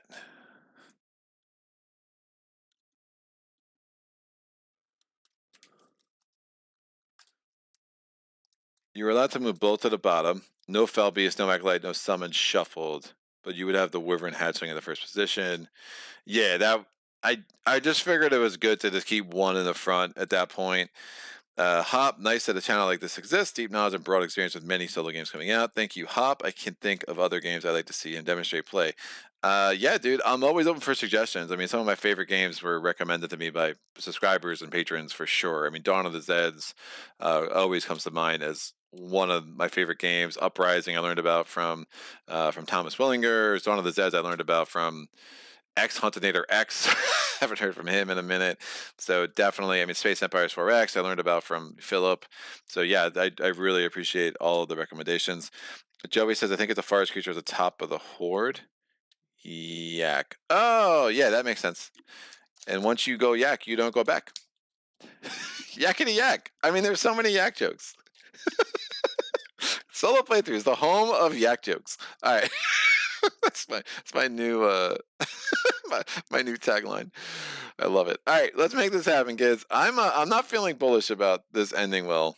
This is literally only the 5th round, and I feel like I got serious problems. This is probably going to be, if I get through this round, okay, we can have a chance to turn it around. But I definitely need to start rolling doubles because I'm going to need to start getting Unhallowed back in this deck every round, pretty much. Hey, act surprise, kids! It's a Goblin Rider. He's not in 2nd position, and then the Yak is going to come here. They're 1 creature for all purposes, from what I'm understanding. And then this is going to reveal, because my fire level is 2, it's a living doll. He is not in 1st position. You will see right the frick there. Sorry.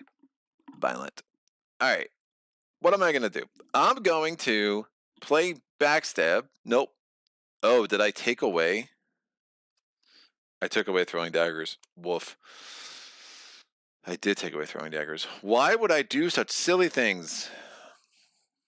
Because I play bad. Okay. Because you play bad, Greg. That's about the extent of that. I have no range. 0 squadouche range. All right, well, we're throwing an X. Because I'm not sure if I killed that, if that 1st position ability would trigger. I don't have any idea, so we're just going to do 8 damage to it and make it go away, because I do not want to exhaust an ability. And I just don't necessarily want him to kill himself, although maybe exhausting ability wouldn't be that bad. I don't know. I can't decide. This reveals. It's a summon card. There we go. Discard this card to the graveyard. Replace with the top card of the Unhallowed deck. Then shuffle all Unhallowed Acolytes in the graveyard. Oh, was I shuffling summons before? I'm an idiot. It's Unhallowed and Acolytes. I think I was actually shuffling the summons. So that was a mistake on my part. But again, I ended up avoiding that anyway. So no harm, no foul. Reading is difficult. All right. Reading. Who says they'd be reading? All right. Passive ability. Oh.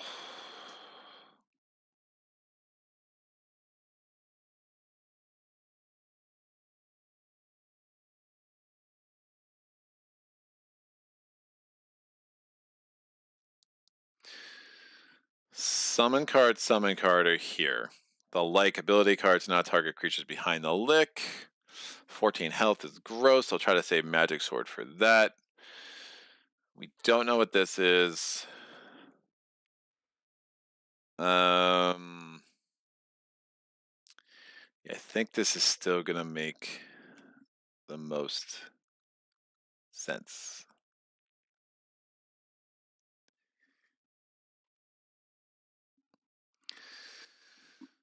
Two, three, five.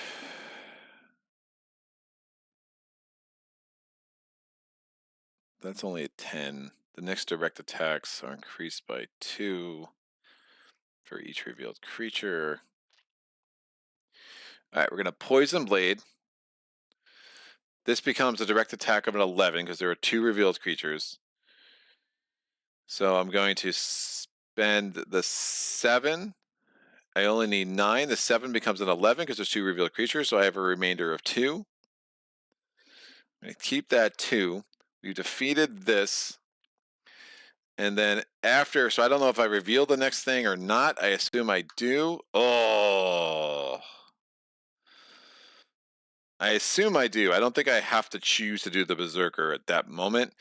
And I was about to kill the Hulking Amalgam, but obviously the Ember Drake is super nasty.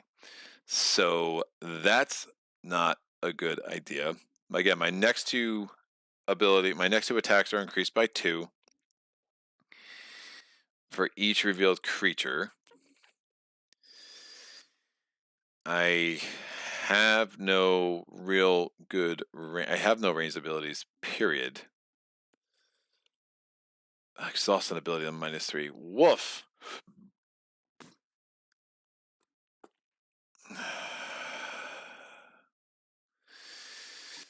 Yeah, probably should not have gotten rid of throwing daggers.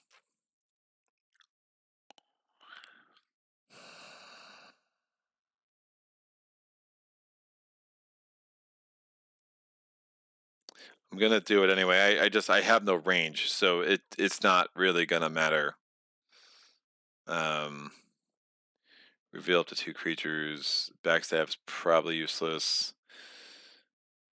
So the next 2 direct attacks are still going to be. I'm going to have a +4 on a direct attack at some point. So I still have one of those direct attacks to happen. I'm going to use this ability, Berserker, to defeat an adjacent creature having low. Oh, this does not have lower health. It has the same health, Greg, because it was 9 to a 9. Well, isn't that special? So my next 2 direct attacks, fine. I'll just use this backstab ability. So that is 5. That kills the Amalgam. That would take him out of the game. But I don't see a way around that. I'm definitely going to want Magic Sword for the lick. I know it's coming in. That's really bad. This is a really rough round. All right, so we're doing the 5. We're killing you. And you're out of the game because of cleave or stay dead, whatever. This reveals it's a summon card, but first he's in the first position. Exhaust an ability. I'm going to exhaust cleave because the warrior is going to probably go to camp next turn anyway. This goes -3. 1, 2, 3. Summon. Discard this card to the graveyard. Replace it with a top card from the Horde deck. And then draw the top Unhallowed card and add it to the. Oh, the lick's going there. Woof. All right, Forest Sprite. First position, search the graveyard for the topmost forest creature, add it to the end of the line. Oh, I did something very wrong. Very, very wrong. I'm going to exhaust Throw Axe. Is the only way I can get to the second position here. I do not want to add any more creatures. I'm in trouble as it is. Killing the Forest Sprite. So the fairy is dead. This reveals it's a summon card. Choose one adventurer to immediately exhaust one of their ability cards.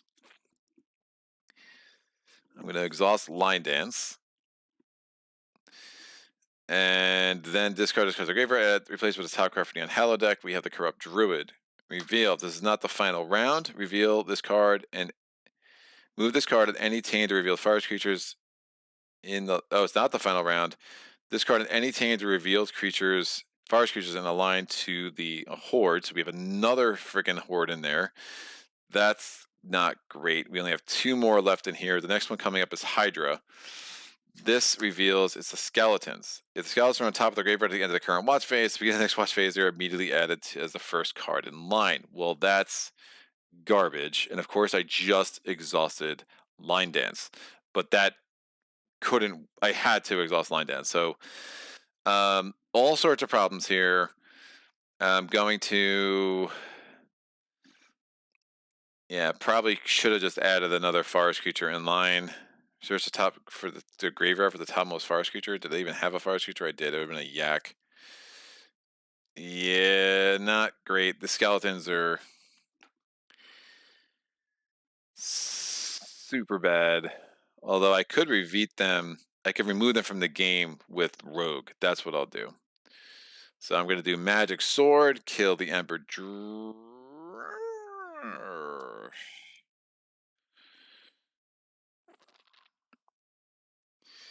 Do I want to remove the Ember Drake from the game? I can't.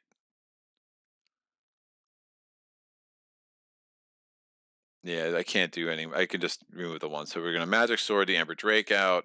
And then I'm going to use this 6 and this 3. And we'll make him stay dead with that passive ability over there. Woof. All right. Next location is really bad. But remember, I had to rethink what I was doing with the scouting based on what I knew was in the bottom of this deck. This comes out -4. 1, 2, 3, 4. If an Unhallowed is summoned here, place the summon card at the bottom of the creature deck instead of discarding it. I don't know how many Unhalloweds we would have because we just got through 3 summons cards in a row. Rolling these dice. Give me a 6 with the warrior, please. No. Oh, 1, 3, 3 will do. I'm definitely going with the warrior to camp. 1, 3, 3. 3, 8, 8 for the ranger. It's nice range there. 1, 4, 5 with the rogue. And 2, 2, 4 with the bard. 2, 2, 4. All right, the warrior is going to heal his throw axe. We're losing cleave for now. We're going to do the wood axe thing. So this is the second time he's gone to camp. We're going to increase this by 4. It goes up to 8. We're going to use these 2 3s. So again, when you have doubles, you can do the actions on the back of the location card. First, I'm going to remove 1 Unhallowed from the graveyard and place it on the bottom of the Unhallowed deck. Oh, that's a problem. I don't have any Unhallows in the graveyard.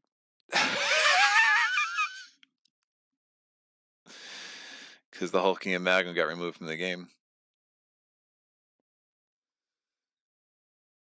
Hulking Amalgam got moved to the game. 1 got added there. What happened to the 3rd one? Oh, they both got added there? Yeah, this summon made us exhaust. I literally have none. That's not good. Well, interesting. Remove 1 Unhallowed from the graveyard and place it at the bottom of the Unhallowed deck. Sure. Yikes. So I can't do that. I can remove the top card from the horde from the game. Probably do that. So we're sealing, getting this out. This deck just comes out of the game. We don't know what it is. I'm pretty sure it's on the Hallowed. And then, so to make the final battle easier, again, I have 2 creatures there, which is not enough. And then we're going to do this 3. We're going to bolster. Everyone can re-roll their dice. I'll re-roll this 3. I'll re-roll this 1. I'll re-roll these 2 2s. It's a 1, an 8. So 3 8s over here with the ranger and 2 5s with the bard. So some excellent re-rolls. We'll see how this works. I'm feeling very not confident because that Unhallowed deck is very, very light. And I definitely misplayed some things here to make that happen. 8. Should have tried to, again, to stay dead. I just don't understand that that's fully required every turn, but the way it's written, I see no wiggle room around that, so I'm assuming it is. Okay, Iron Helm. Iron Helm intrigues me. Iron Helm, I've heard of it. I don't know much about it. Am I thinking of, is Iron Helm like a RPG more? I'd be curious. And Yak of Smirnoff, the comedian from the 80s. I missed the last location on a call. Looks like you fared well on a tough round. Yeah, I did. My biggest problem is this Unhallowed deck is tight. Tight. So I'm revealing 2. It's a Pyromancer. Oh. Move him to the end of the line. And I don't have access to line dance. Ah, that's such garbage. Every time until he's defeated, every time a creature is moved to the graveyard, -1 fire. So my fire is going to go to absolute crap. Skeletons and bandit. Woof. First position, he steals a die. Let's kill. This is absolutely going to. I just used my warrior too. The -4, and now this -1 every turn. And remember, when Unhallowed are summoned here, it goes to the bottom of the creature deck. Oh, so they're not even going to go to the graveyard. Woof.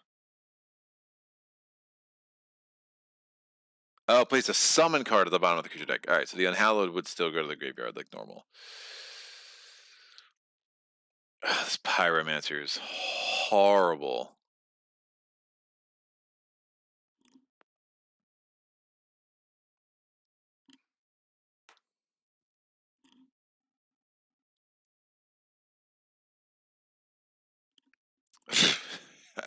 They're all just going to end up in the graveyard. This means I'm revealing nothing. Yikes. All right, the 8 kills him. He goes to the graveyard. Pyromancer makes it go down 1. This flips. It's a boar. How? How can I kill him? I can't.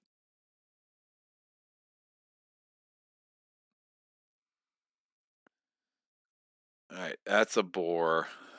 I'm going to use Sharpshooter. We get this die back. It's a 4. I'm going to use Backstab.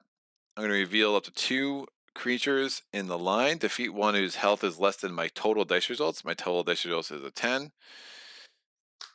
8 or a 5 will kill the metal golem. He went to the graveyard. Fire goes down. My fire only is revealing 1.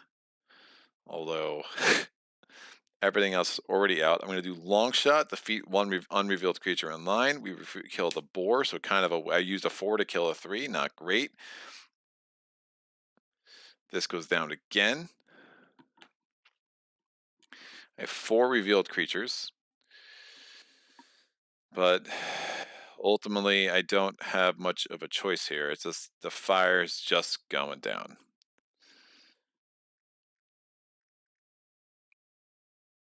Oh, I defeated this guy. He comes out because that was with a rogue ability. We're using this 8 to kill the skeletons. This goes down again. We are...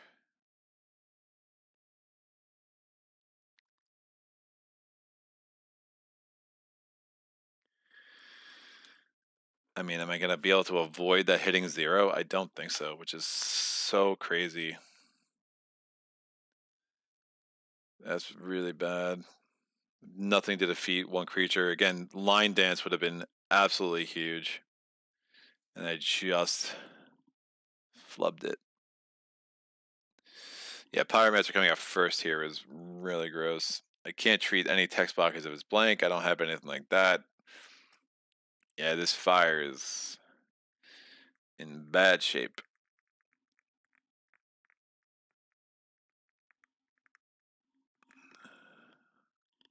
I don't have Farsight, so I can't even increase everyone else's range. So that's a problem.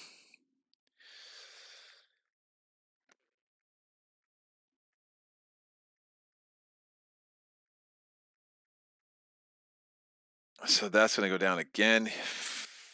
Frig, dude. Not good. I don't have his passive ability where I can ignore range. None of this is good.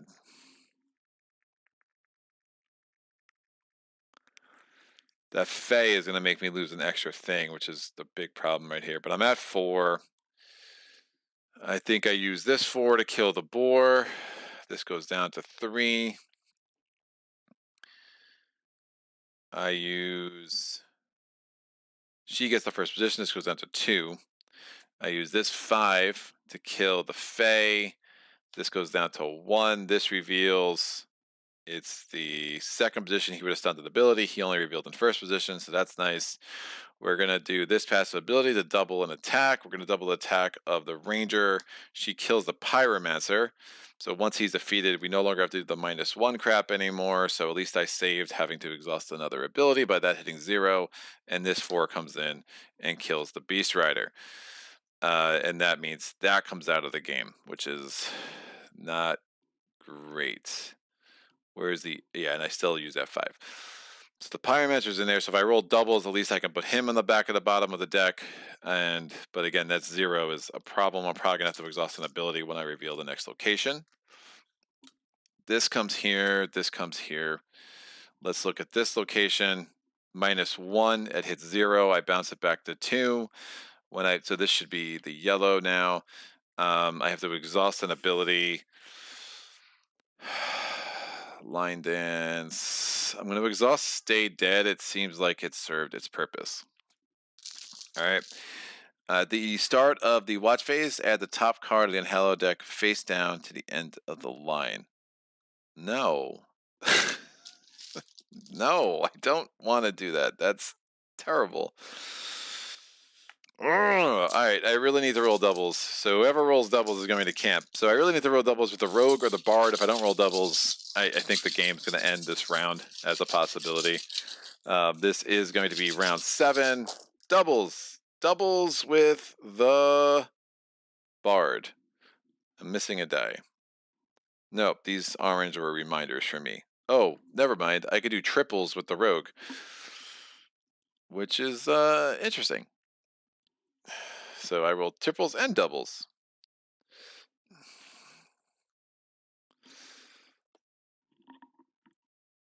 Probably send the rogue then. 4, 6, 6, and 1, 7, and 8. Oh, 7, 7, and 8. Wow, yeah, it's a big roll. Yeah, this should be an easy round in that sense. So I'm going to take the... Neither of them rolled a 6. So can't heal the warrior or the ranger anyway. We're going to send the rogue. The rogue's going to heal 1. This flips. This heals 1 naturally. We have to chop firewood for sure. That goes up to a 4. And we're going to do a seal and a vanquish. So we're removing this from the game. We're taking this Unhallowed. We're adding it to the bottom of the Unhallowed deck. So there are 3 left there. The good news for us is that most 3 summon cards are in the graveyard. That will really, really help. So we're not... Again, we're basically refreshing that just to give us more health in the final battle at this point. We're going to put 5 cards out. 1, 2, 3, 4, 5. Summoning circle, we're adding this to the bottom. face down at the end of the line. Now we know it's the Hydra. If there was at least one creature remaining in line, add Hydra to the back of the line instead of to the graveyard.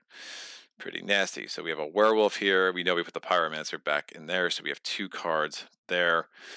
One more location and then the finale. So we definitely need to roll doubles next turn, otherwise this game is going to be long over. Shade, we reveal this. Nope. Only revealing one. Sorry. Oh, that's horrible.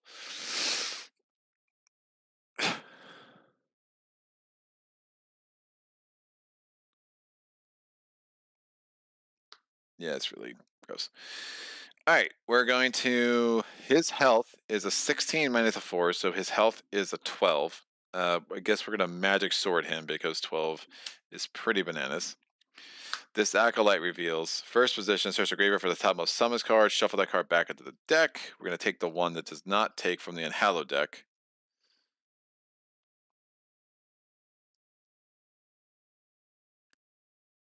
Discard this card to the graveyard. Discard this card from the graveyard. I would just add shit to the horde.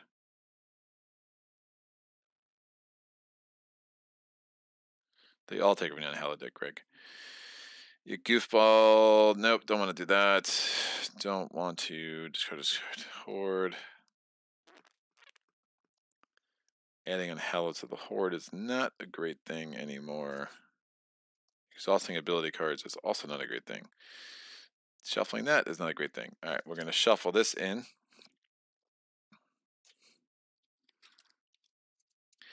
I can't see.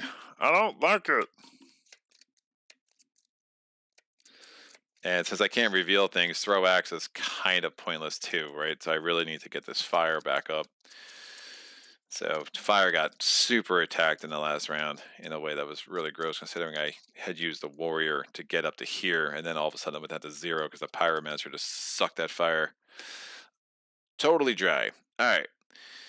So now you have 2 summon cards in here. We definitely need to roll doubles next turn, or I'm big trouble.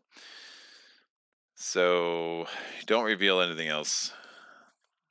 I'm going to use long shot to kill this thing. It's a forest giant. That worked. I'm going to direct attack with the berserker or the warrior. Yeah, berserker is also useless. I really need to get that fire up. This one's dead. This reveals grave shifter. This swaps back to here. Oh, that's such freaking trash, man. Ah, these grave shifters have come out at the absolute worst time. So we have another summon cards in here. That can't go well for me. That's a bad thing. I don't have cleave back yet. Woof.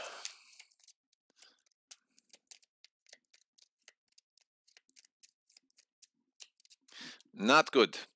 All right, we're going to do harmonize. We're going to double our next attack. I don't have cleave active. I forget when that went bye-bye. I don't know if was I using that last round? I don't know. He was in camp last round. So double attack. I'm going to... I really need cleave back. Yikes. When did I lose cleave? I really don't remember losing cleave. I think I lost cleave and throw axe, and I took throw axe instead of cleave. I probably should have taken cleave too. So doubling my next attack, I'm going to choose myself. The bar's going to choose itself to attack of 10, kill the Unhallowed, or the Acolyte, the Undead Acolyte. This reveals River Troll. He has 11 health. Whatever. We have tons of dice, so direct attack. It's dead. This reveals I can do this now. Get this back with Sharpshooter. It's a 4, 9 health here.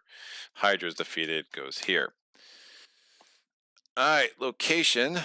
Please be kind to me with the fire. I had some very good locations early. That has ceased to be the case in the last few rounds. And -4. Oh, wow. That hits that. That means I have the exhausted ability. It bounces back to 2, but each adventure has +1 range, guys. So it's like, great. We're fine. Woof.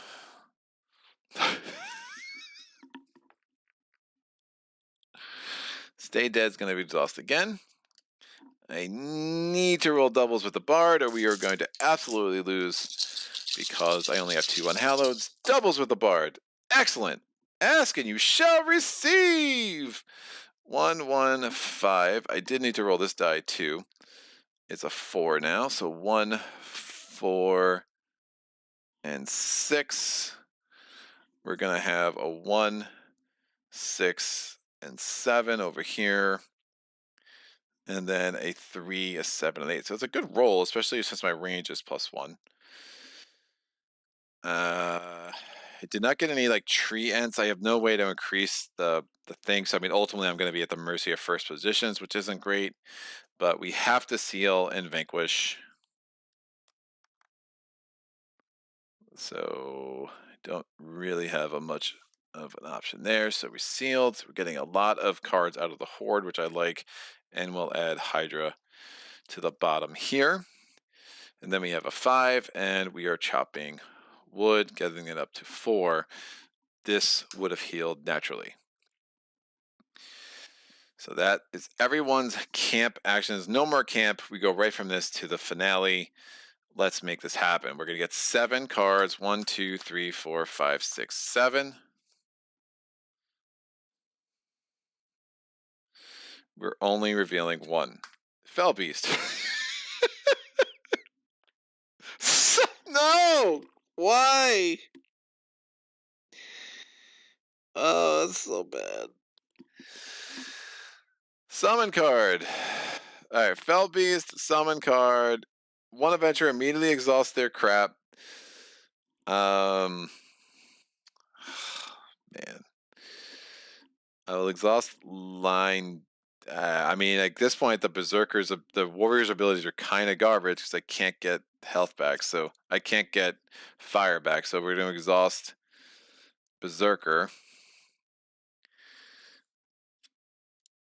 And discard this card to the graveyard, add up the top card of the Unhallowed deck. Each forest creature in line has their health doubled. Alright. That's freaking great. I'm going to... Again, our range is all +1. This is like, might be the only time I actually see the creature in the second position. So we're going to do 8 damage. And then the rogue is going to... He rolled an 11. Add the 4. Again, everyone's range is +1 because we are on a cliff. That kills the Fell Beast. We don't reveal anymore. We're going to do Backstab. I'm going to reveal 2 creatures in line. Kill 1 whose health is less than 11. His health is garbage. His health is garbage, so what a friggin' waste. Although his forest creature, his health is actually 8 because of the werewolf, so we'll kill him. We're going to not do Poison Blade. Probably doesn't make much sense. Don't have Cleave anymore.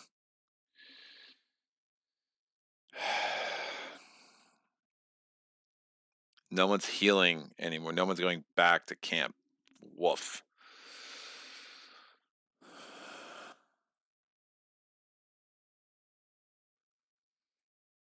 I'm going to use this 3 to defeat an unrevealed creature in line. It's a summon card. So how this works is we discard cards as a graveyard, replace with the top card of the Unhallowed deck, and then shuffle all Unhallowed and Acolytes in the graveyard back into the creature deck. So all Unhallowed and Acolytes.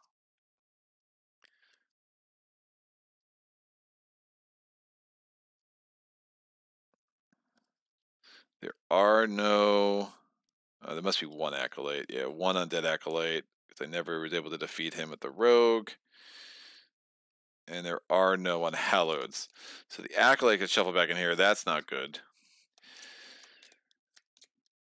His health is equal to fire, so it's the Raging Inferno. They have 9 health. But remember, because I was using defeat an unrevealed creature, so the summon card still triggers. We do all the effects, but he still ends up dead in the end. And I'm not sure... Replace with an Unhallowed deck that shuffle all Unhallowed Does he go to the graveyard first or second?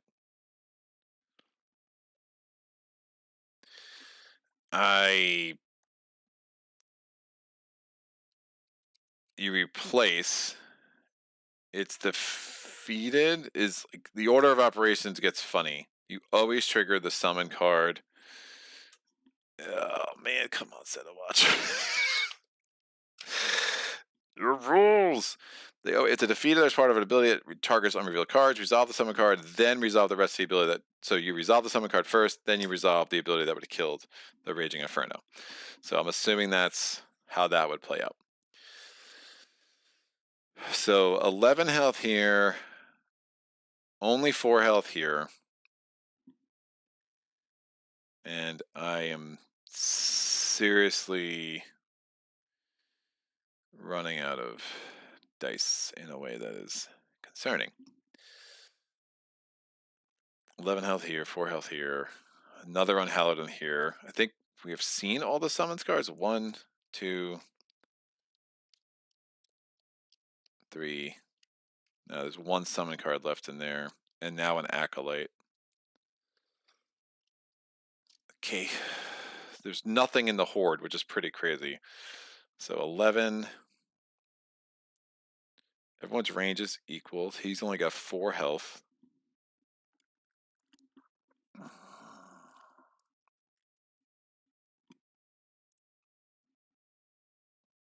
I mean, I exhaust Poison Blade. It's not crazy.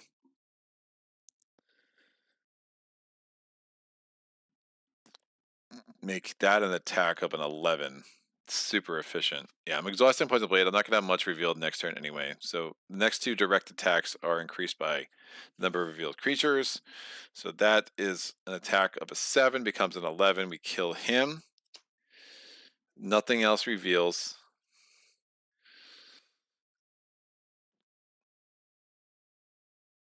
I have no way to. Oh, that's the problem with that. So before I exhaust that, I'm going to use the 6 to kill him. Everyone's range is +1. He's dead. Then I'll exhaust that to double the to add 4. No, because then it's only adding 2. Shoot. Let's not exhaust this.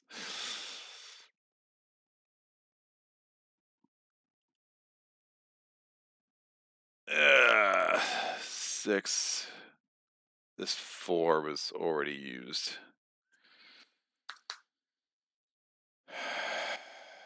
4, 6.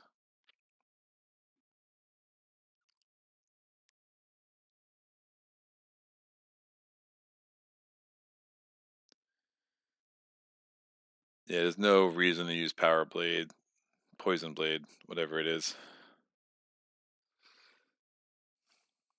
Don't remember what I used that 4 on. I used a 4 on something. What was in the front? We had a Fell Beast, Summon. Yeah, we had 2 summon cards already this round. Woof.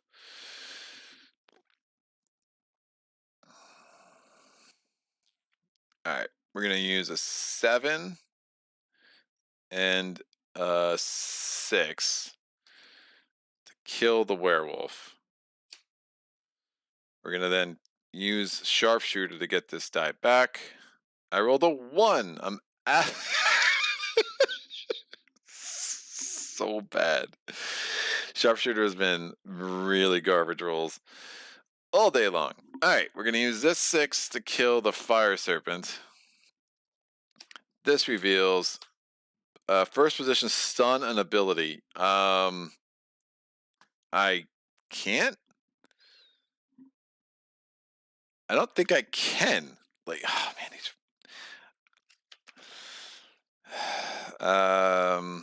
Beast Rider. Beast Riders are revealed before or after the rider's health.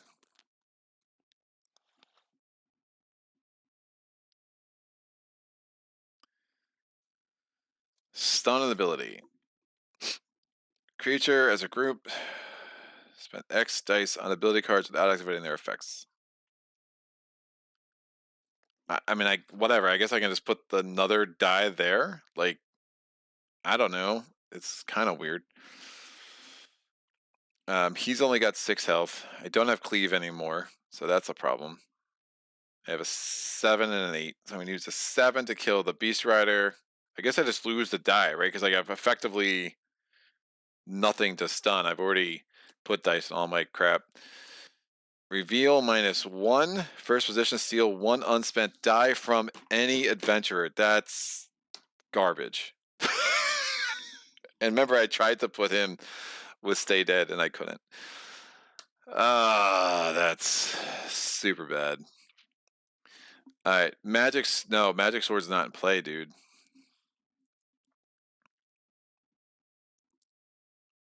So screwed. Yeah, I'm so screwed. I am gonna have to exhaust 2 cards. I can't even get this guy out. Oh, and he's gonna go on top of the deck, because of course he is, and so he'll come back out. Or can I choose what order they do that? No, never mind. He's just gonna be alive. So I have to exhaust 3 cards among guys on watch. If I exhaust all 3 cards of one dude, then I can't use them in the finale, so that's not a thing that I can consider. So I'm going to exhaust sharpshooter. Oh, that's terrible. Yeah, one of them's going to have all 3 exhausted.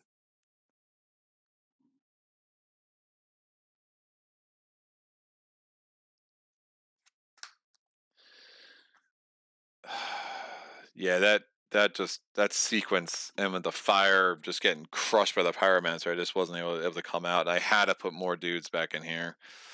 It's really unfortunate. Backstab wouldn't have helped. I mean, if I think about it this way, if I was going to exhaust another ability from him,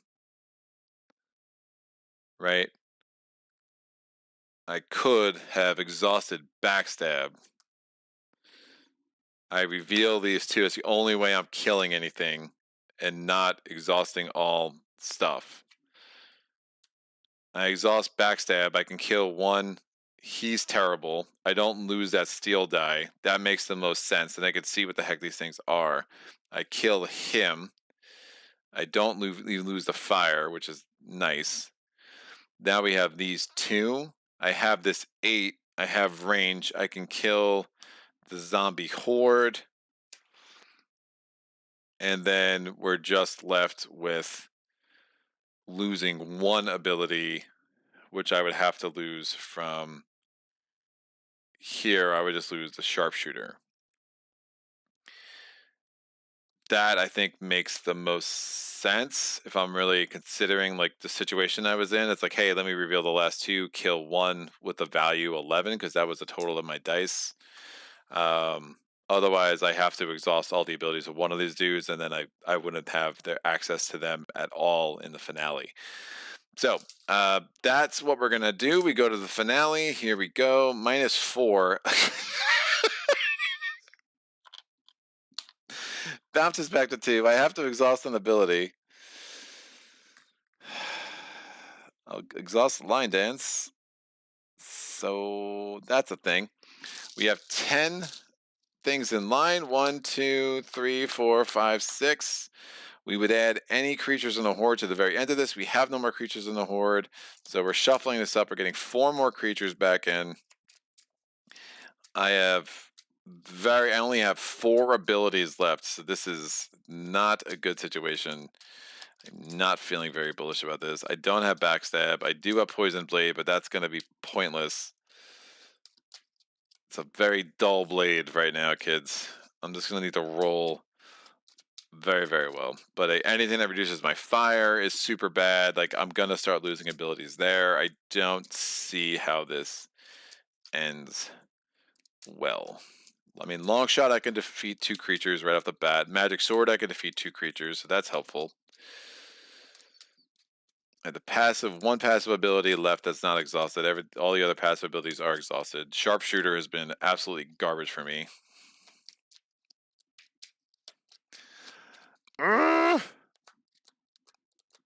10?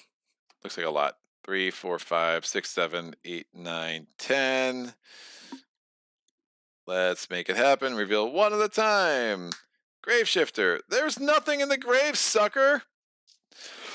Wait, I should have rolled dice.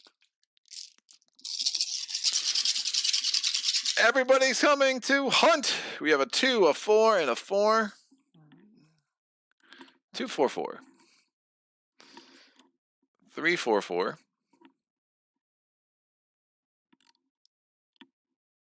A 1, 1, 7. Woof. That's awful. And 1, 2, 8.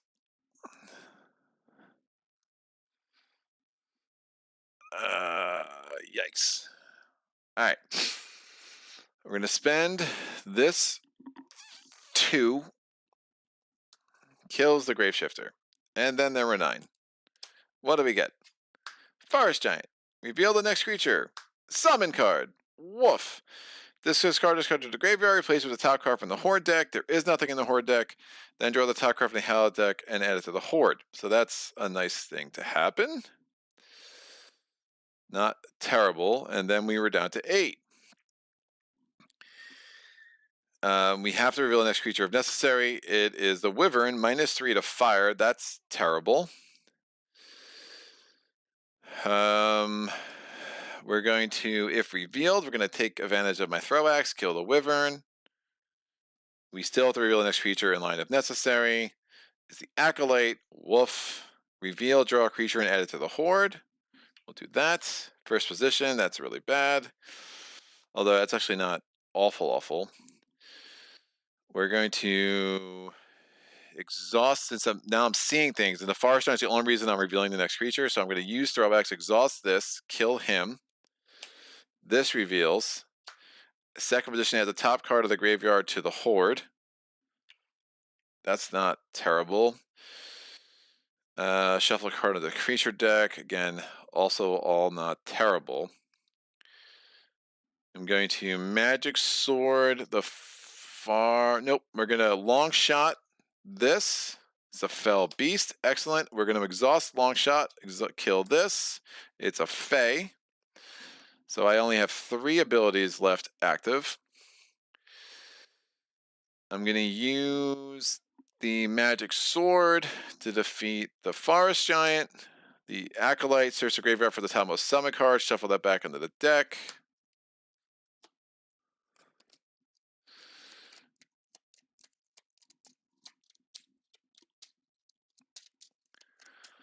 We're going to use this 8 from the Warrior, kill the Acolyte. This reveals it's the zombie. Their health is now 15.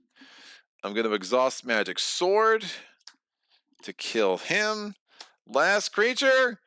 Ah! This goes here. He's in first position. He steals 1 die from 1 adventurer. And I'm going to kill him with 70 health worth of dice. He's dead. We win. Well, yeah, there are a lot of rules questions I have after this playthrough. Hopefully people can kind of answer some of them in the chat. I was very happy to retcon a couple of things. Obviously, your margins in this game are very thin when you're playing on Insane. And, you know, Joey had a huge assist early and then rethinking last round. It's like, well, I did have backstab. If I was going to exhaust something anyway, I probably should have done backstab. So obviously, big asterisk on this win, but I think it was a more interesting playthrough, at least for me, to kind of do that kind of stuff. So that's really, really nuts. All right. I missed the last one. I've never had a fire drop that quickly from reveal to real 3 to negative. That seems unreal. Yeah, it was nuts. Maze Knight. Hi, everyone. This looks rough. Joey says it was going so well until the Pyromancer appeared a couple of rounds ago. Maze Knight says, I don't think you can exhaust a card twice. Joey says, I always played it as any creature sent to the horde in the last location during the fray. I like your way better. Maze Knight says his way is the official rule.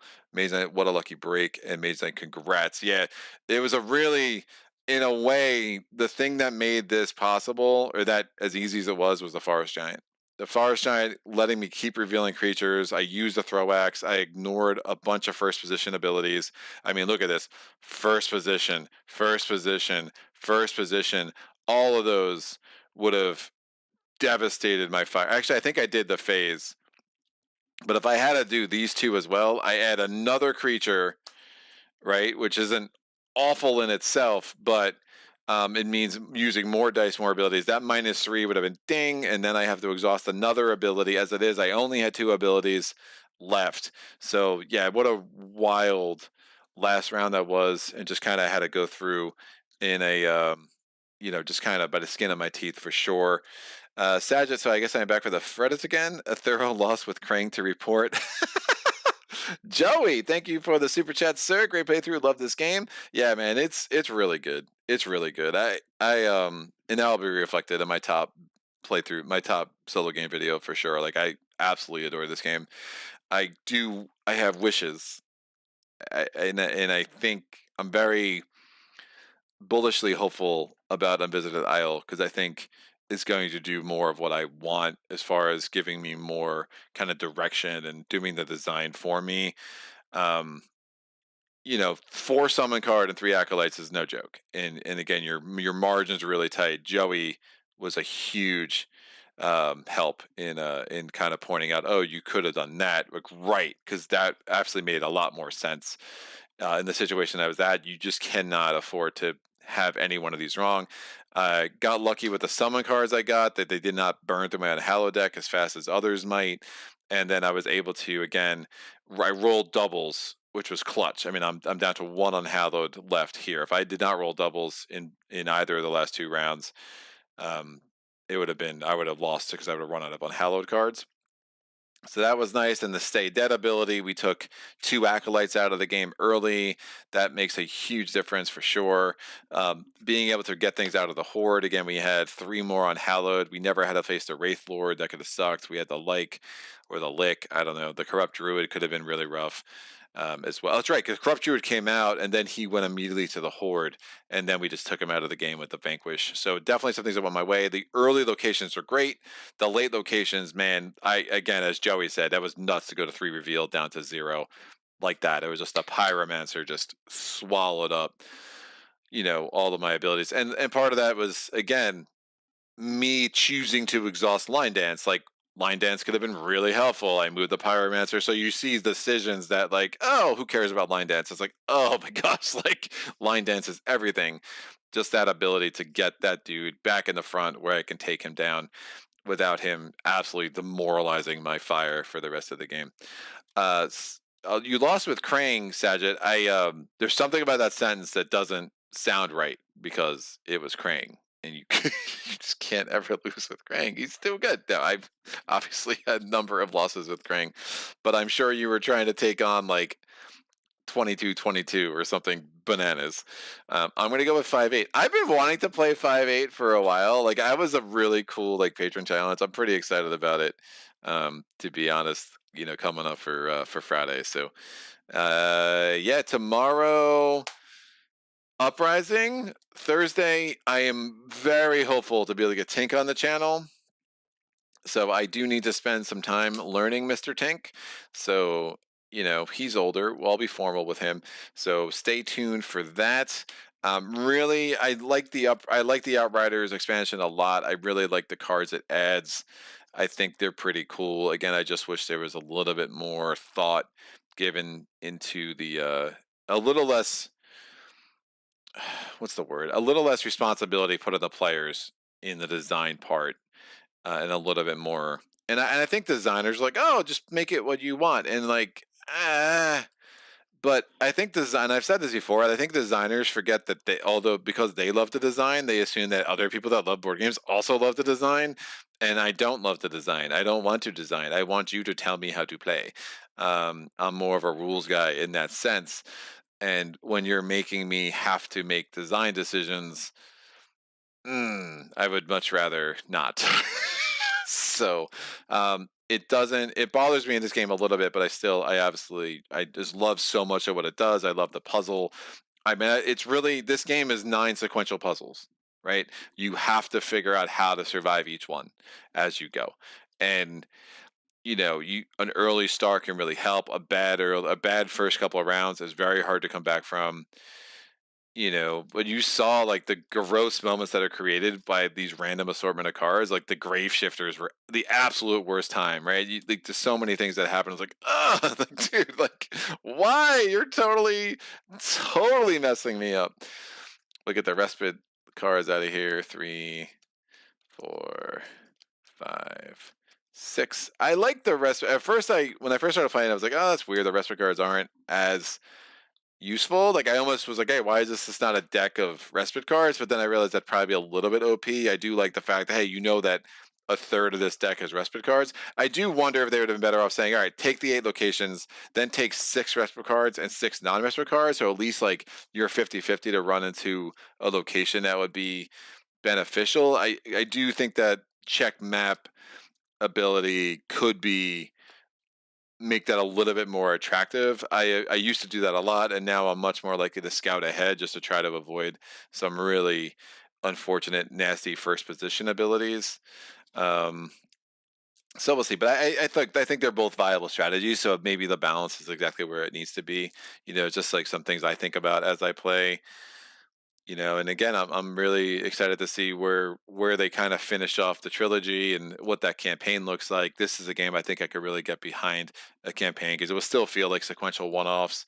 And again, I'm hoping that they tell you like, hey, here are the decks, here are your locations, here's what you're trying to do, and kind of them doing the place testing and giving us some really nice balanced challenges to go along with that. So, but you know, I'd be curious to play with 4 acolytes. I think that would be insane. You know, like in the one acolyte I took out was another human, which would have basically made me shuffle. Yeah, no, that's not happening. 3 acolytes is enough. 4 would be absolutely bananas. You know, but we'll see. I'll take the Outriders. We'll throw them in with the swords of the coin. We'll throw back in the merchant phase. Again, I don't love the merchant phase. Some of it's fine. I also one of the things that I find awkward about Swords of the Coin is I find the art really bad. I love this look. I love this board. I think it's super cool. I think what they did with Swords of the Coin is really freaking cheesy. I mean, it looks like a 7-year-old kid drew some stuff. Like not trying to be offensive. Art is hard. Art is subjective. I get it. But for me, I'm very unimpressed with the art. And the art on the board and the art of the characters, it just looks like 2 totally different games in a way that I find jarring. I love this board. I think it's sharp. I think the color scheme is super, super cool. And then when you give me Swords of the Coin, I'm like, eh. Now you could play with this box slash board, but you just wouldn't have the reminders of where the coin's supposed to go. But like, I might just start playing with this board entirely because I dislike the art on the other one so friggin' much. Like the barbarian looks like a soccer mom. Like it's just really bad, man. The witch looks like super cheesed. I mean, all of it just doesn't work for me. Sadger says I was at 12-18, got stuck with unlucky tile placement and about 10 wounds. Probably went a bit too aggressive to secure the cards necessary to make this happen. Gave up as I didn't reach 1 city in night 4. Woof. Sadger, I'm also a bit rusty, it seems. Has been weeks since I played any tough setup. I may actually give this 200-point thing a shot tonight on TTS. If I make it happen, you will have a screenshot. Great, dude. I'll be waiting breathlessly for a screenshot of Sadget's 200. And if you could, while you're at it, send me a screenshot of the scoring card if you have one handy, because I really don't know where my. There is a small chance I threw it out. Not a big chance, but there's a small chance. Like I'm never gonna use this. That would be unlike me. But I was so dug in on never scoring that game that I wouldn't be shocked. But you know, it is what it is. So anyway, thanks again to Rock Manor Games. This is cool. Thanks again to Joey for all the support for the channel and for getting Outriders on board. Outriders are again, they're just a wrinkle, and like some of my favorite expanses are just again just a wrinkle. It's like the expansions to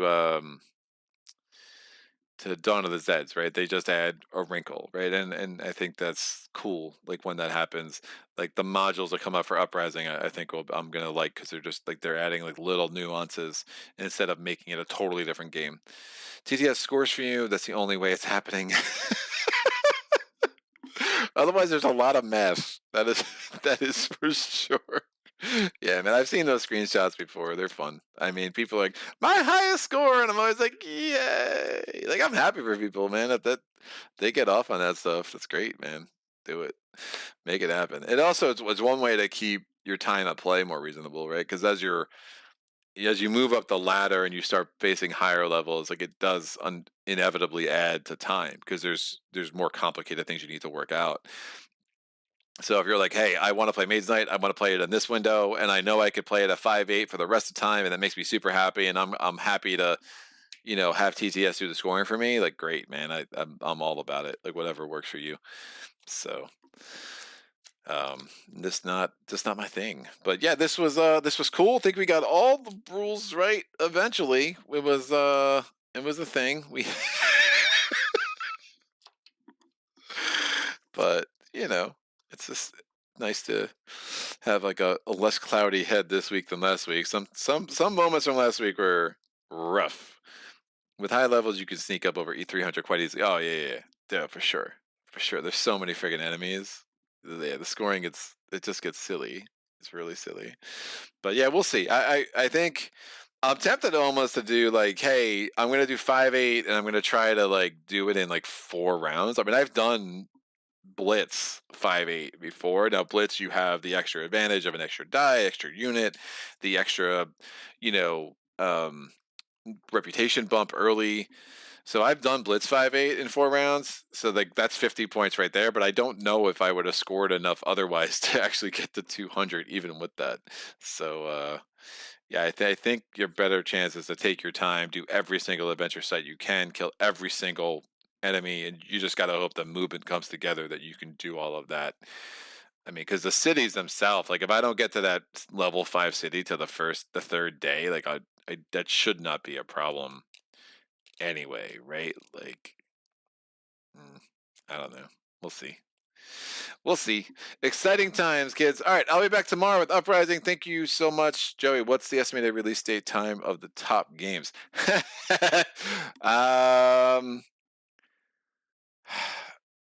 I'm hopeful tomorrow, and I'll probably release it right after Uprising. But there's a chance it'll be Wednesday. But it's not going to be later than Wednesday. That's for sure. So it will be out by Wednesday night at the absolute latest. But I'm hoping to have it out earlier than that is my hope. So I have edited.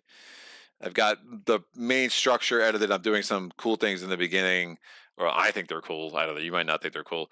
And then I have just my format. Everything's filmed. I just got to basically go through the last 25 games of me yammering and just kind of edit that down to make it a more smooth experience. So don't know Joey, but keeping him keeping him with comments probably does not help. Keep dragging out Saget. Tomorrow is Wednesday. Whoa, my bad. Thursday at the latest. I'm sorry. Yeah, probably tomorrow. I'm hoping tomorrow, but Thursday at the latest. Yeah, I'm sorry. My days of the week are all freaking messed up right now. So yeah, Thursday at the latest. Definitely tomorrow is the hope. I have a good shot at tomorrow because once it's done, the rendering should be pretty instantaneously. I want to tweak the audio levels to get that a little bit crisper, but other than that, everything's the filming came out pretty good, the lighting's good, so I'm pretty excited about it. Overall, last year I had some frame rate issues, so those should be rectified by this year. Plus, I'm using a Brio, a 4K camera instead of the 1080p that I used last year for it. So some definite improvements. But this has been super cool. Thank you so much to everybody. Have an amazing Tuesday, because today is Tuesday. Tomorrow's Wednesday. Today is Tuesday. Calendars. Take care of you all. So Saget. It's a good way to end. Thanks so much for joining me. And until next time, happy gaming. Solo.